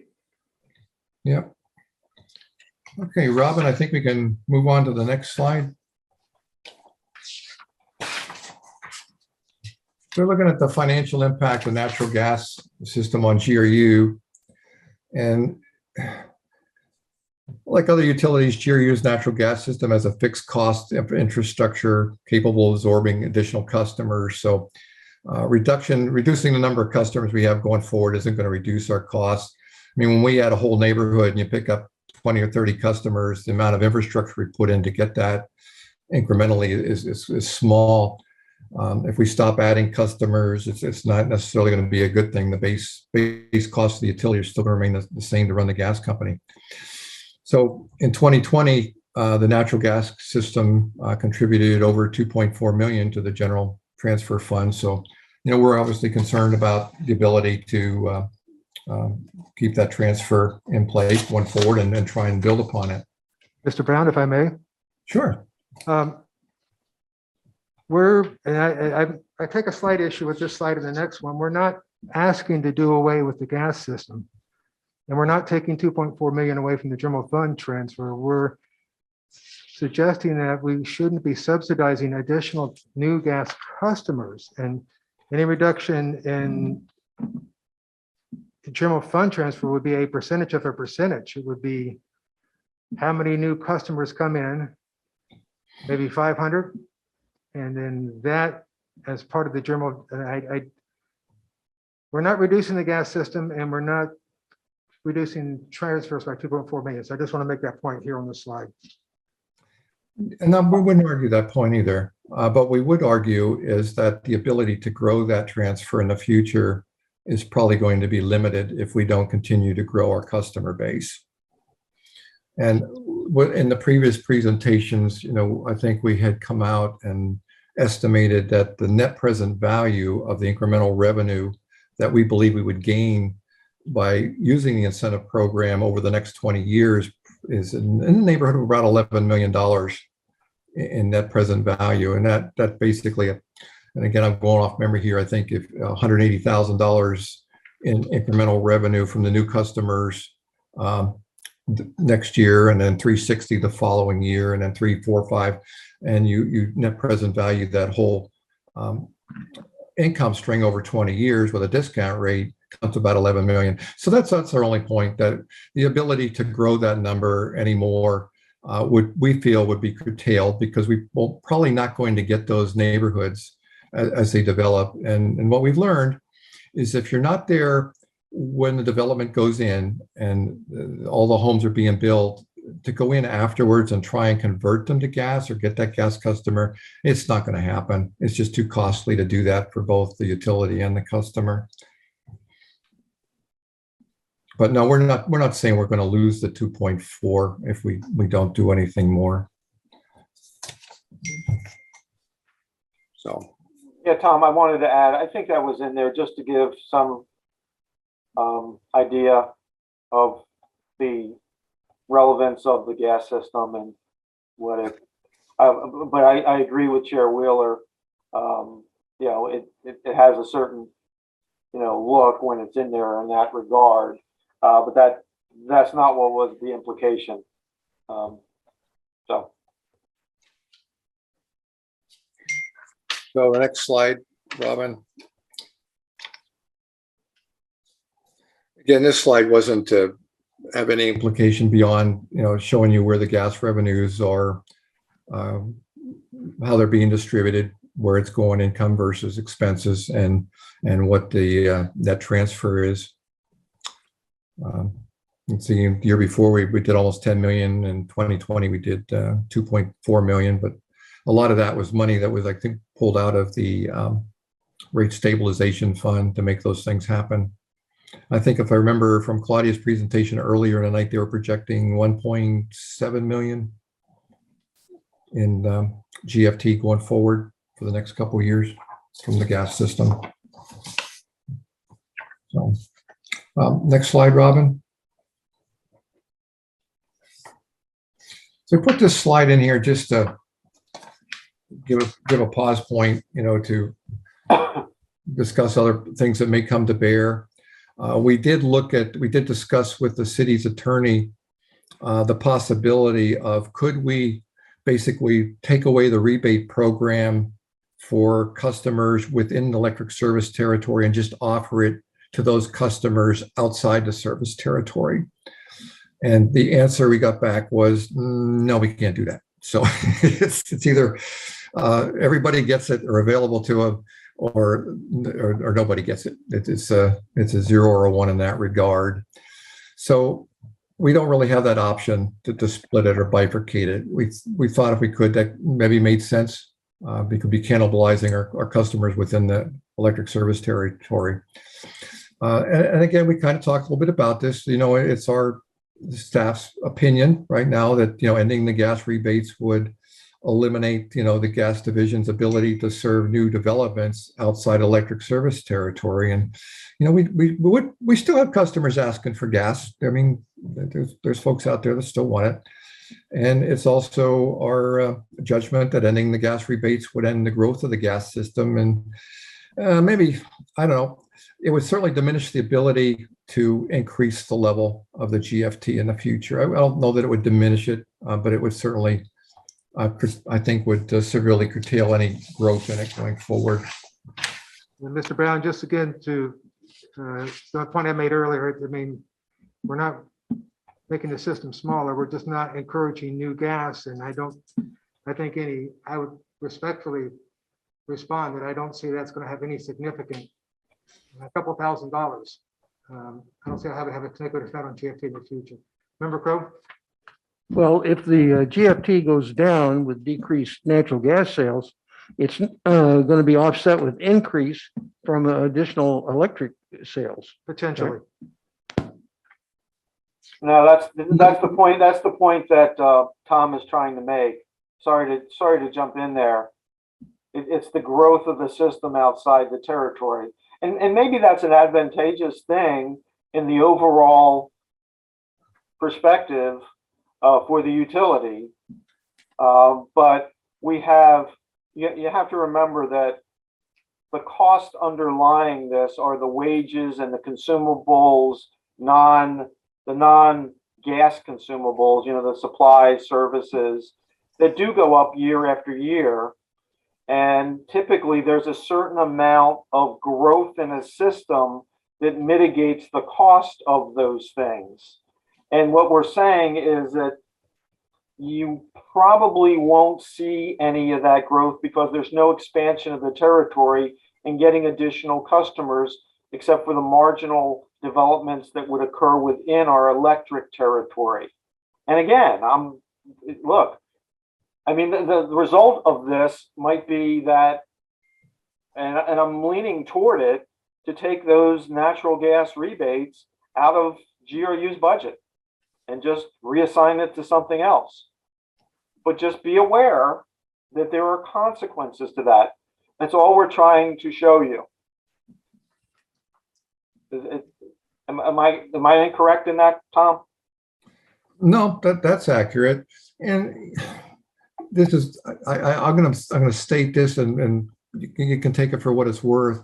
And that is, if in some of these areas out here, especially on the west side of town, we're seeing a lot of interest by Peoples and TECO and Chesapeake and a few other gas companies in putting gas service out there in that area. So, we can take a path where we don't provide service out there, but it's not mean gas isn't going to go there. There's a high likelihood that someone else is going to come in there and provide that gas service to those customers. So And not have the same. Member Jacobson. Well, first, thank you for the presentation. I think there was a lot of good information and parts of it that we're really missing.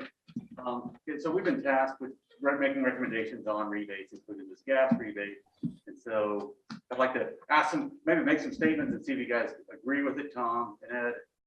So for to Fletcher's question, so within GRU territory, is it roughly safe to say, again, let's focus just on new development, because that's what we're talking about here. These are rebates. Most of the rebates aren't going to go to existing homes, which I think we've all agreed. So for a new development within GR2 territory, my understanding is it's about a wash, assuming they have a good efficiency heat pump versus a furnace that, putting it all together, kind of a wash financially, both, for GRU. Is that a fair enough statement? Yep. I think if you put high efficiency hot water heaters and furnaces in, yeah, it absolutely would be a wash. As far as GRU is concerned, yeah. And from the customer's point of view, I'm just trying to simplify that way. Let's throw that out. So in about half the rebates are going outside of GRU's territory. So half the rebates aren't benefiting GRU. And I'm not trying to give the answer here. I'm just trying to simplify the question. So what is it? $250 rebate? Is that the number we're talking about for customer? Yeah, I'll be honest, Member Jacobson, I don't know what the exact number is as I sit here. I should know that, but Yeah, I don't know any better than Tom. I should know that too. if Jamie, if you're still listening, do you know the exact number? Mr. Brown, I do not know the exact number, but I know that it's a sliding scale depending on the package of appliances that the contractor or the homeowner chooses to install. So if they end up doing the large appliances, the furnace and the natural gas hot water heater, and I believe one other appliance, perhaps the range, then they receive the full benefit of the rebate. What is that number? I don't want to tell you incorrectly. I know I don't want to say a number. I think there's maybe some folks from the natural gas system on the line that may be able to speak more correctly than I can. Z, are you on the line? Yes, I am. Hello, good morning. The average is around $650 rebate per customer. That was 1,650? No, 650 average. 650. Okay. And about, so I know you've said this before, but how many customers a year are getting those rebates? That is around 350 customers, average, I'm saying. Okay, so about half of them, so if we said about half of them, it's about 175 customers would be adding revenue. But it's going to cost the 350 times 650, just put numbers on it. So that's going to affect the payback period. And about how much gas are we selling per customer? When these, if we don't have that number, it'd be interesting. I mean, these are new developments. It'd be pretty easy to go in there. You guys have any idea? Here again with AMI, in the future, we'd have exact numbers on this, but Z, I think we had some estimates on what that was. I think you actually looked at the new customers for a few years to make that determination. If you could answer that question. Yes, we did, and everything was presented. That presentation not in front of me right now, but we presented everything. I mean, exact these questions as well before. And from our, I mean, if you look at other presentation, you will find it, but just on FYI, it takes about, 2 to 3 years to offset the rebates. And after that, incremental profit. So really, it's going to take double that because half the rebates aren't going to benefit GRU. So we're looking 4 to 6 years, but to be interesting, I'll have to go back, and I didn't do the numbers either. I should have before this, is to say, let's multiply that out, let's see what the additional revenue is, and hopefully profit to get an idea. Because where I'm coming from is I'm looking to say, I mean, first, I think, and I don't want to speak for Wes, I mean, to be increasing natural gas is moving us in the wrong direction. In terms of, if our goal is to be 100% renewable by 2045, these are new homes. You're putting in fossil fuel into a new home for something that's going to be there for the next 30, 40 years. That really feels like the wrong direction. No matter how much we electrify, those are never going to be non-fossil fuel burning. That doesn't mean, no, don't do this. That just means that's a part of my equation. I mean, it's an important part of the equation. And so I'm just trying to figure out exactly what are the numbers. What's the, now if there is we're going to bankrupt GRU or it's going to have a huge impact. I just want to know what the numbers are. Can I ask a question? Rockwell, go ahead. You're saying half the rebates aren't going to benefit GRU. I'm just trying to, what's your reasoning behind that? Okay, because what we we said is that half the rebates are going to people inside GRU territory who, instead of buying electricity, will now buy natural gas. And based on the presentation, and I believe Tom agreed with me, it's kind of a wash. So we're going to give them. Based on you're assuming that every new home being built outside GRU's territory is getting a high efficiency heat pump and heat pump water heater. This was a comment I've been waiting to make, not to interrupt your train of thought, but I can tell you as someone who works as a consultant for developers, 90% of the new construction we're doing for single family is cheap townhouses. And they're not getting those kind of appliances you're talking about. That they're not. And if GRU doesn't serve them with gas, I assure you the developer will find somebody to bring it, because they're building whatever's cheapest for them. And I don't say that to disparage them, because there's people that need affordable housing. But so I don't want, not everybody's getting top of the line. And I agree, most of the developers are not putting in heat pump water heaters. I wish they were, nowadays they're not, but they're gonna have to at least meet standard. What is it, 13, 15 SEER these days? I think it's 14. Is it 14? Okay. But they're not putting in solar water heaters either. I mean, you could also have the whole thing go that way, that everybody decides not to put in gas or electric, they'll go solar thermal. So then you don't have revenue at all. I'm not writing a love letter to the gas industry, but I'm just trying to be realistic. And I'm okay if, I was just trying to, in the gross picture of things, there may be, okay, if they used a standard efficiency heat pump versus a standard efficiency furnace, I'm just saying, kind of within the territory, it's pretty much a wash. It may, it could be 20% different, but it's pretty much, not digging into number through that. I'm just trying to simplify the equation for us. And to follow up on Barry's comments and to respond to you, Tim, I don't think it's a matter of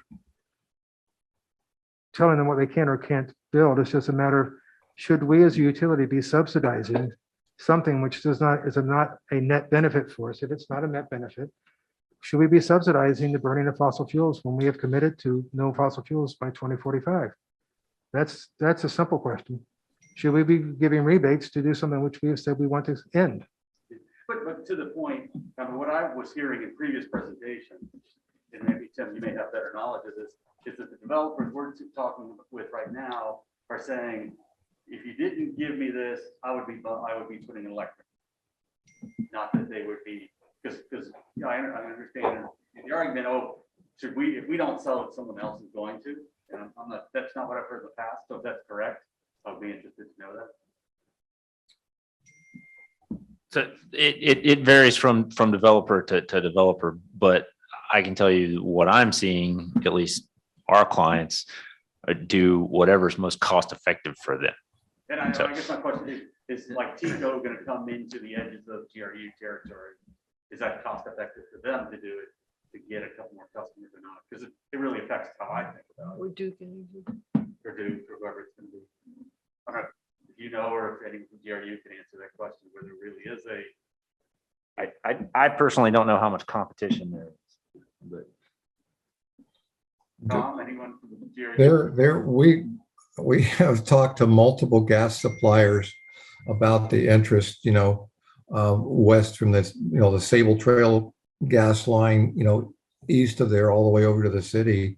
They're looking for ways to put more gas. Newberry would love to have gas come into that community out there, as well as all the developments between Newberry and Gainesville as they go through. So if we don't do it, they're lining them up, and once it makes economic sense, they'll run the lines over and they'll supply the gas to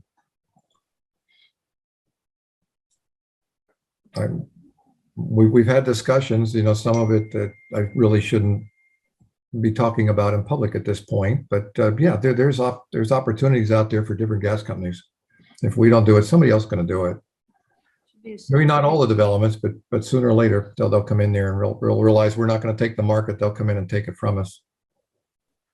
Do I have any other board member questions or comments in the room here? Member Davis.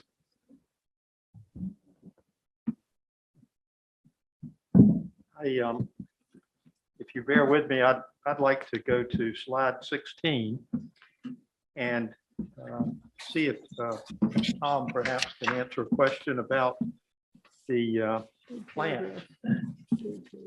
What do you call it? The UP. The UPIF? Improvement Fund. You've taken 6 million out of this budget. Does that all go into improving the gas plant, or is that used for other aspects of GRU's plan?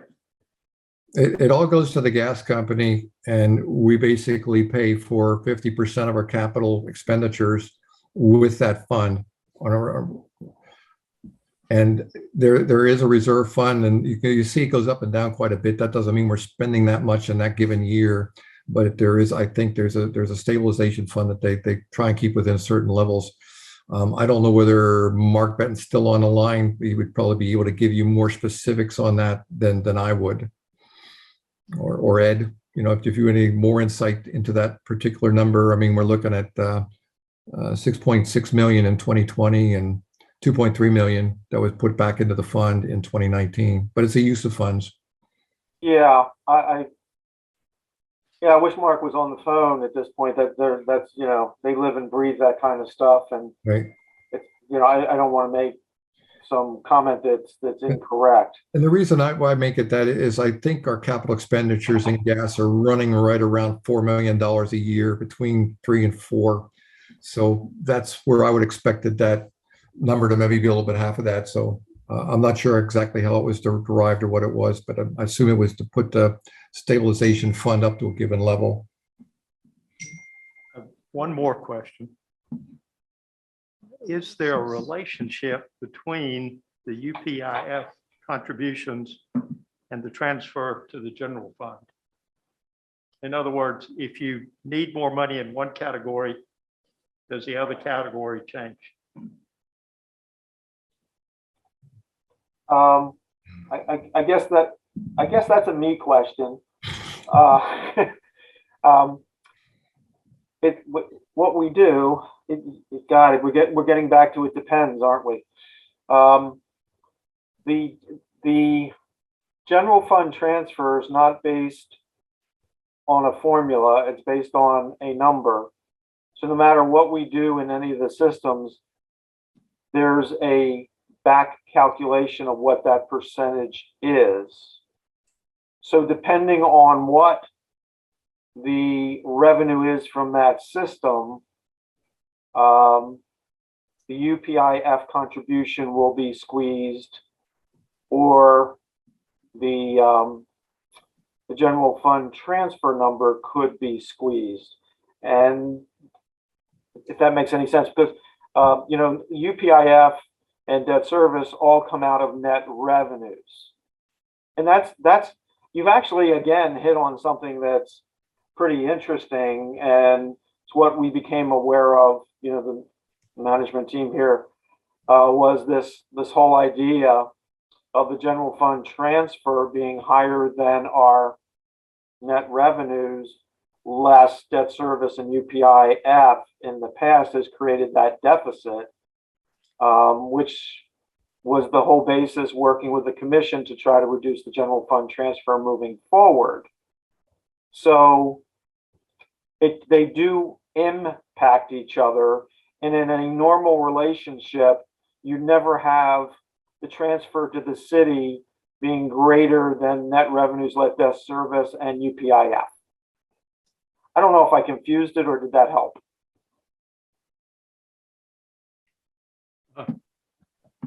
Well, I think what I'm getting to, Ed, is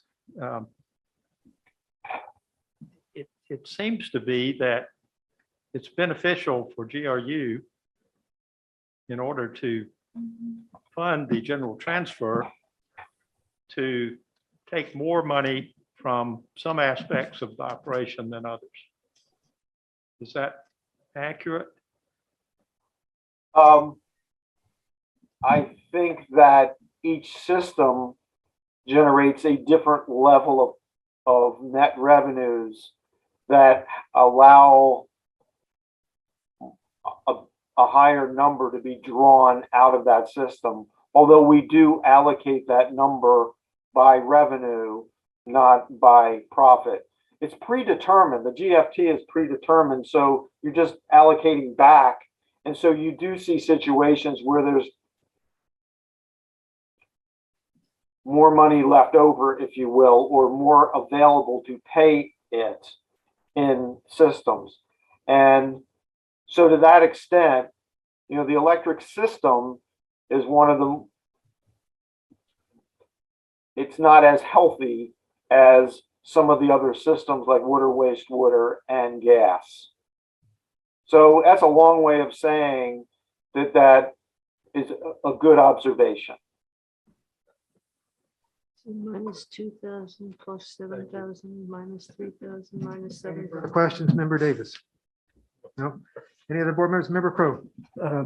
What is the percentage of gas sales for commercial? I don't have that number right off the top of my head. I don't know. Z, do you have an inclination as to what that Oh, is? wait, it's Tom, it's on that number. It's $5.4 million. Oh, yeah. Compared to the 8.1 plus the 5.4. So it's whatever that percentage is. And now we're getting into dangerous territory where Tom is doing math from the lectern. Okay, thank you. Any further comments? Board member comments? Seeing none, do we have a public comment? Yes, please identify yourself and ask the question. Thank you so much. Wendy Noon.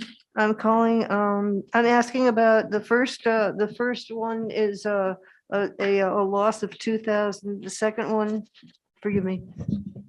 The first total sales of gas is minus 2,000 and from the year 19 to the year 20. The second, which is a total revenue, is a plus 7,000.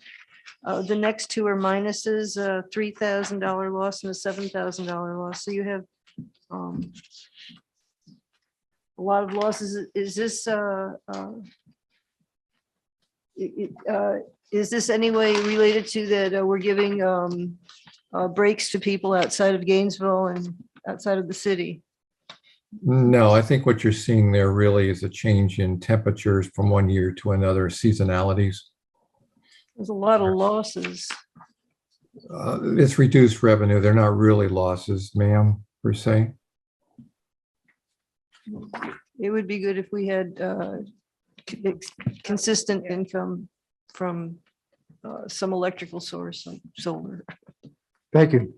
Do we have any member comment or public comment from the Zoom world or from the public call in line? Either one. We do not have anyone on the phone, but I see someone's hand raised in the Zoom. Okay, Robin, did you want to take a lead on that then? About 20%. Robin? Shelby, can you see whose hand is raised? And I can, yeah, it's Nancy Darrett. Nancy, if you're able to unmute yourself, you can go ahead and make your comment. Perfect. Thank you very much. So could you please clarify for me, because I'm very unclear. So with extending the gas service out to new developments outside of the territory, what I heard two different things and so is GRU paying for the main lines that go to the development? And then was it that the developer pays for the lines within the development into the individual house? But there is capital expenditure involved, is there not? Because you said there are 3 to 4 million in capital expenditures in gas per year, and that from the UPIF fund, we're paying for 50% of our capital expenditures in gas. So so did I understand that correctly? We're drawing from that fund to help pay for capital expenditures in more gas infrastructure. Am I off, or am I understanding it correctly? Chair Wheeler, would you like me to answer that? Please. Okay, I'll see what I could do. Ms. Darren, I think for the most part, your statements are accurate. The UPIF fund is actually created from the base rate as part of the revenue that all the gas customers pay into. So that portion of the revenue goes into it. So essentially, instead of borrowing capital, you're basically borrowing cash from operations in the form of that fund to do investments in infrastructure. And yes, we run new gas lines different places. There's places where we replace gas lines that are aged out. We had a program, for example, there was a lot of galvanized line in the system that we had to get out. So we use that money to replace all those lines as well. As far as the exact line of demarcation of where GRU stops paying and the contractor picks up, I believe it's at the entrance to the development. But Z, if that's inaccurate and you're still listening, maybe you could correct me or confirm or deny.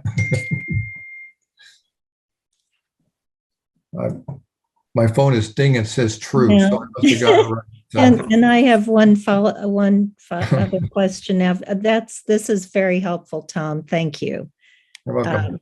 Yeah, that now I think I've got more clarity there. So my other question is, so all this assumes that we will continue to have ample, affordable natural gas supplies. So what happens, this is theoretical, but it's a probability coming down the road within this decade, is when there is not supply to put in those lines. I'm blanking out right now, but there's somewhere where they're scrambling to convert to using the lines for hydrogen because the natural gas supplies are just not available anymore. And this is the future that we face. The other quick comment is GRU faced what now all utilities are facing around the world. In the mid-2000s, revenue went flat. And because we got so dedicated to conservation and cutting our use. And this is the conundrum, because we have to look beyond just new customers to generate revenues. We're going to have to look at different structures and different streams of income, because we are not going to get more customers. We cannot grow. On a finite biological planet, we cannot continue this path. So the quicker that we really work together, and you guys are awesome in trying to make all this older equipment work and deal with these huge forces. But I just say, we're all in this together, and I want to help figure it out because it's not easy. And I really respect the expertise and the hard work of folks who have been in this for a long time. So, and at the same time, we have got to really think outside the box going forward. So anyway, back to what happens, how would that affect our revenues if, like in the Texas freeze, there was not supply? 2 days ago. Mr. Brown, did you want to respond to that? Yeah, of course, going back to the Texas freeze, there were a few days there where we were curtailed on gas. And what we did there is, we went back to solid fuels and liquid fuels and the biomass. So those three things basically not only supplied all the power we needed in Gainesville, but we actually had an excess capability that we sold into the grid. And I think we generated like $950,000 incremental revenue for the utility by doing that. So having those dual fuel capabilities available makes a lot of sense for us at times. It's only a few days of the year. Now, we had recently entered into additional transport agreement for an additional 25,000 therms a day of gas, knowing that we convert Deer Haven 2 primarily from coal to based on gas pricing to primarily gas to supply that increased usage. So because we did that, then our curtailments the last few days really were not impactful. I think my mind is telling me we had like 25% yesterday and 15% curtailment on Sunday. But those have been the first days this year that I've seen there's been any kind of a limitation.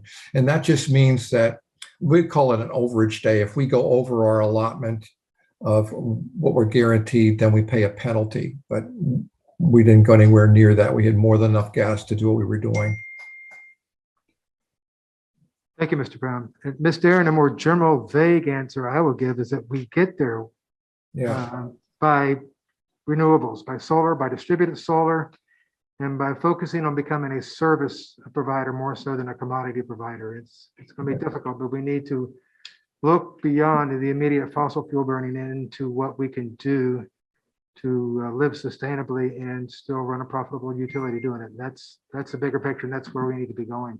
Yeah, Chair Wheeler, if I might, Sure. Yes, I might also like to mention there's quite a bit of interest out there. Ms. Darren mentioned hydrogen injection, and there's a lot of folks looking at that to supplement the natural gas. But there's a lot of interest right now in developing biogas renewable energy, basically cow manure or landfill gas, where they're taking that and converting it through digesters of water into methane and putting it into the gas line, and it's kind of you get a double bang for it. One, the poop or whatever doesn't degrade into what it normally would be with methane, which is, depending on which source you look, somewhere between 30. Some people say it's 30 times worse than say effective as CO2, or some places say 80. But even at 30, there's a bang for not putting it out there. For every some decatherm of methane that you don't release into the atmosphere, play that, and you put it in the pipe and burn it, there's quite a bit of financial benefits on that. In fact, that there's some companies out there that are looking at using enough of that bio-renewable gas to basically have a net zero effect by burning their natural gas in concert with blending it. And I don't have exact percentages to give you. It depends on the price of one versus the other. But it's an interesting concept, and we're evaluating that as we speak. Thank you, Mr. Brown. And we are doing it already. As I understand, we purchased methane, we burn methane from Ocala landfill. We do. Yes. It's converted into electricity with, I think, CAT engines out there. And I think it's like 8 megawatts worth. Mm-hmm. Thank you, Mr. Brown. Shelby, do we have any other public comment on the line? We do not at this time. Thank you. Thank you. That ends our discussion, our agenda. Are there any general board member requests? I will ask Robin to send out our meeting. Our next meeting is coming up, so that we have it on our calendars. I appreciate all of you being here. Thank you for coming out and public comment. I appreciate that. And Robin, unless you have anything else to add, our next meeting date is February 10th, and I'm going to adjourn this meeting unless you tell me otherwise. February 10th. No, sir, I think we're all set. No, we're actually, I want to clarify our next meeting date. Oh, that's our general meeting is February 10th, and we have a joint meeting on February 7th with the city commission. Yeah, correct. Joint with the city commission on the 7th. Which is our budget discussion. Yes. Yes. And we'll be getting that next agenda out for the February 7th meeting. That should be coming out in the next few days. So you can be on the lookout for that. Thank you. Thank you all. And I adjourn the meeting.